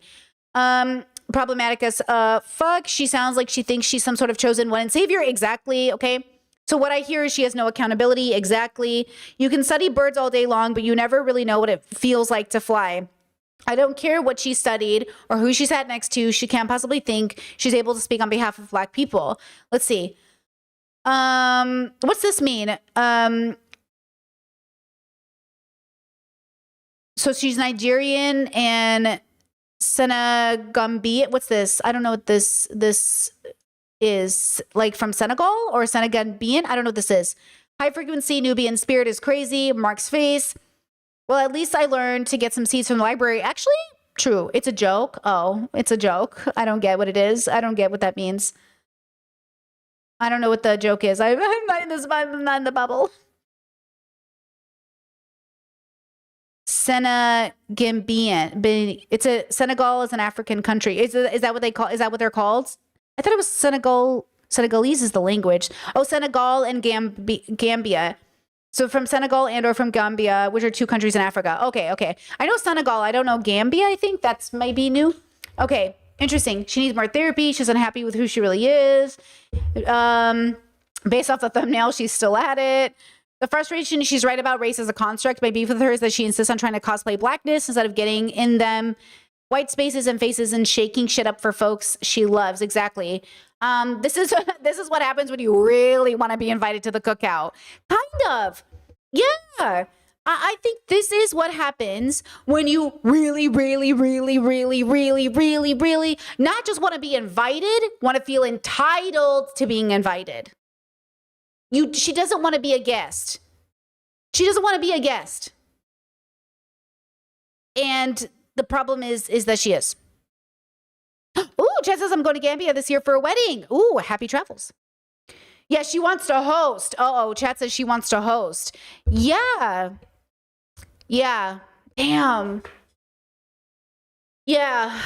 I really think, look, when we think about this philosophically, like I say, guys, the reason the world is a reflection of us as a whole is because we're unwisely suffering. She is unwisely suffering. This is unwise suffering. She already had enough suffering growing up molested, growing up in a religious fanatic family, growing up as a woman. She already had enough suffering. She didn't need to add to it. White men, you are suffering enough. You're suffering under patriarchy. You're suffering at feeling like an expense. You are suffering like a body, an object to be used to make, you are suffering. You don't need to add more suffering. You need to mitigate suffering and bring it down. But instead, they go out searching for more reasons to say they're suffering because the suffering they're experiencing apparently isn't enough, but only because they're not looking inward. That's the only reason. It's because they're not looking inward. Your suffering is valid. You don't need to go co-opt other people's suffering to know you're suffering. You are suffering. Look at you. This is what I've tried to say to so many, especially white men in my life. You are suffering. Look at the way you are crying. Look at the way you're on my couch. Look at the way you're crying to me right now about how hard your life is. This isn't suffering. Can't you see how you're suffering? You are suffering. You don't need to. You don't need to. Okay? But that's what they do. That's what everyone is doing. Who isn't willing to look inward is they find new ways to suffer outward, and it's just hurting everybody. Be introspective and extrospective. Everything within yourself, everything outside of yourself. It's a relationship, a symbiotic relationship we must have with who we are inside and who we are on the outside. Okay? And this is a lot of work. And so after all of these years, she says, it's been 10 years and no one's forgotten. Girl, you haven't forgotten. It's been 10 years and not an ounce of work has been done. Damn. That sucks. So again, mental health and mental illness are different. Obviously, mental health. I don't think mental illness, though. I mean, I wouldn't know. I'm not a professional, but mental health, for sure. And it's real. And I hope she gets the help she needs, but she's not going to get that help until she recognizes it in herself. And also, I did not appreciate the way she kept referencing people as like, I don't really need it and I don't really need the work. I saw a TikTok from a therapist who said, was asked, do you know when a client is unhelpable?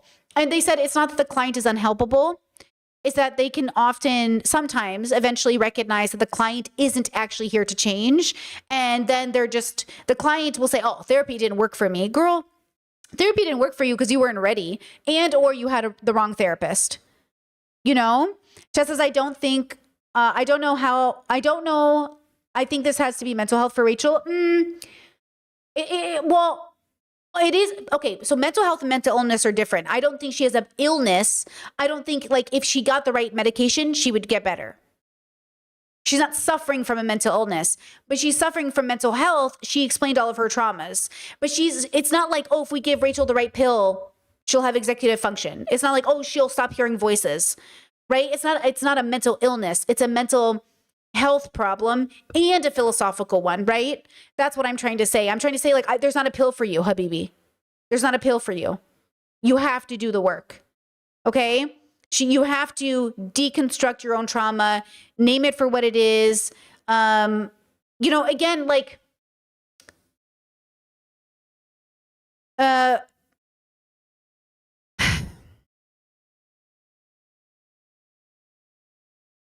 I think we really said everything that needs to be said, but I will just say,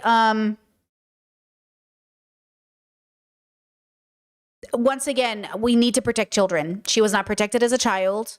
She was not raised right. Her parents neglected her.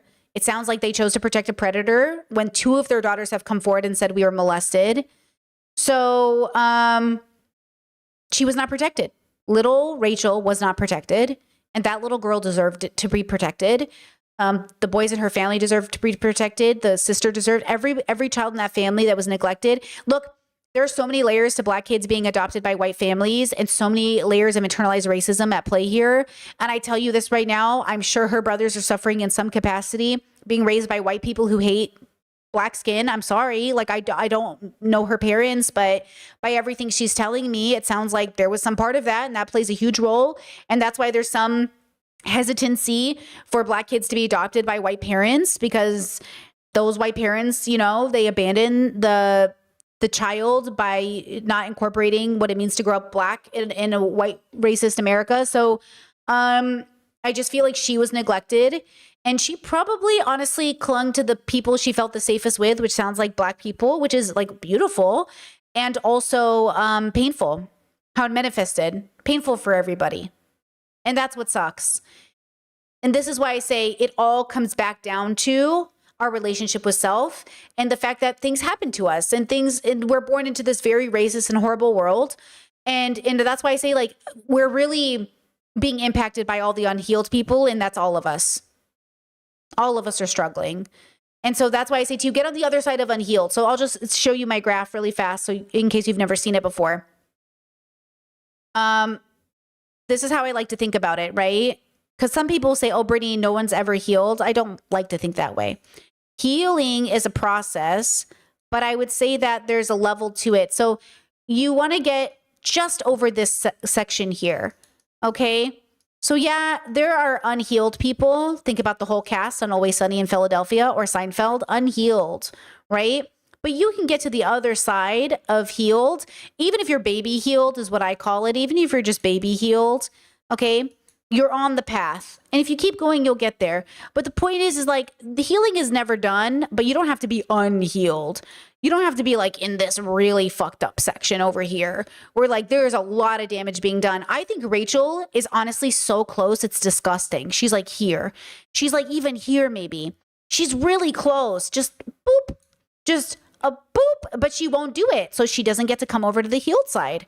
She isn't there yet. She's at most here, maybe here. She's not over here, right? This is really fucked up, okay? She is like over here. And I'm going to give her that credit of saying, you have all of the tools, girlfriend. Now step over the line. But she's not going to do it. And so she is what I would call unhealed. And so we will suffer for it.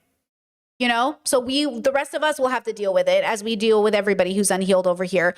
So again, healing is a process. It never ends. And even with that said, okay, just like being healthy or in shape or comfortable in your body, like maybe no one's ever comfortable, but we can be pretty comfortable versus on the other side of it. Or money, like no one's ever maybe exactly where they want to be financially, but you know, I'm in a better place than I used to be. I'll take it. You know, there are a lot of people who want to be where I am right now. There's a lot of versions of Brittany that wish to be here right now. So who am I to go around saying, oh, like I watched this couple who makes $145,000 a year call themselves poor. I don't want to hear it. Okay. $145,000 a year coming on the internet to be like, I am poor. And I'm like, girl, be quiet.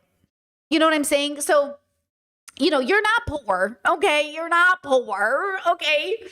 Stupid. Like, I get why you feel poor, but you don't even know what poor is. You don't get to say I get it, but you don't get to say it. Okay? So again, when we have these conversations, I think I would like you just to get on the other side of healed. And I think the world would be somewhat of a better place. Obviously, I believe that, right? Okay, we did it. That's all I have for you guys today. Thank you for being here. Thank you for sitting through my opening story about Jeff. Fucking Jeff. Always a Jeff, you know? That's a joke. That's a bad joke. Yeah.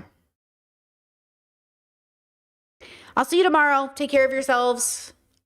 I'm going to go make some vegan steak. Okay, talk to you guys soon. Take care of yourselves. Be nice to yourselves. And Rachel, if you see this stream, because sometimes that happens, I wish you the best, but I'm not going to answer any DMs. Like I always say, somehow when I make these streams, people slide into my DMs. Love that for everybody, but I can't believe. Oh, just one last thought. I cannot believe Mark platformed her. Maybe I should be. Maybe I got to look into his work more. I really just see him on TikTok, honestly. But I cannot believe he chose to platform her. And then softball her like that. What was the point of any of that in 2026? Why are you doing that? Why'd you even give her relevance? And doesn't that just bring more backlash on her and her family? Why would she even do this for the safety of her family? Like, why would she even do it? Maybe she respects Mark. And so she was like, oh, this is a big opportunity. I don't know. I don't know what that was about. Who knows? Maybe he interviews a lot of controversial people and I just missed it somehow. I mean, he does talk to a lot of controversial people, but I don't know. You know? Chad says, I think this was a villain arc moment. He was being petty. Maybe. Anyways, okay. I'll talk to you tomorrow. Bye.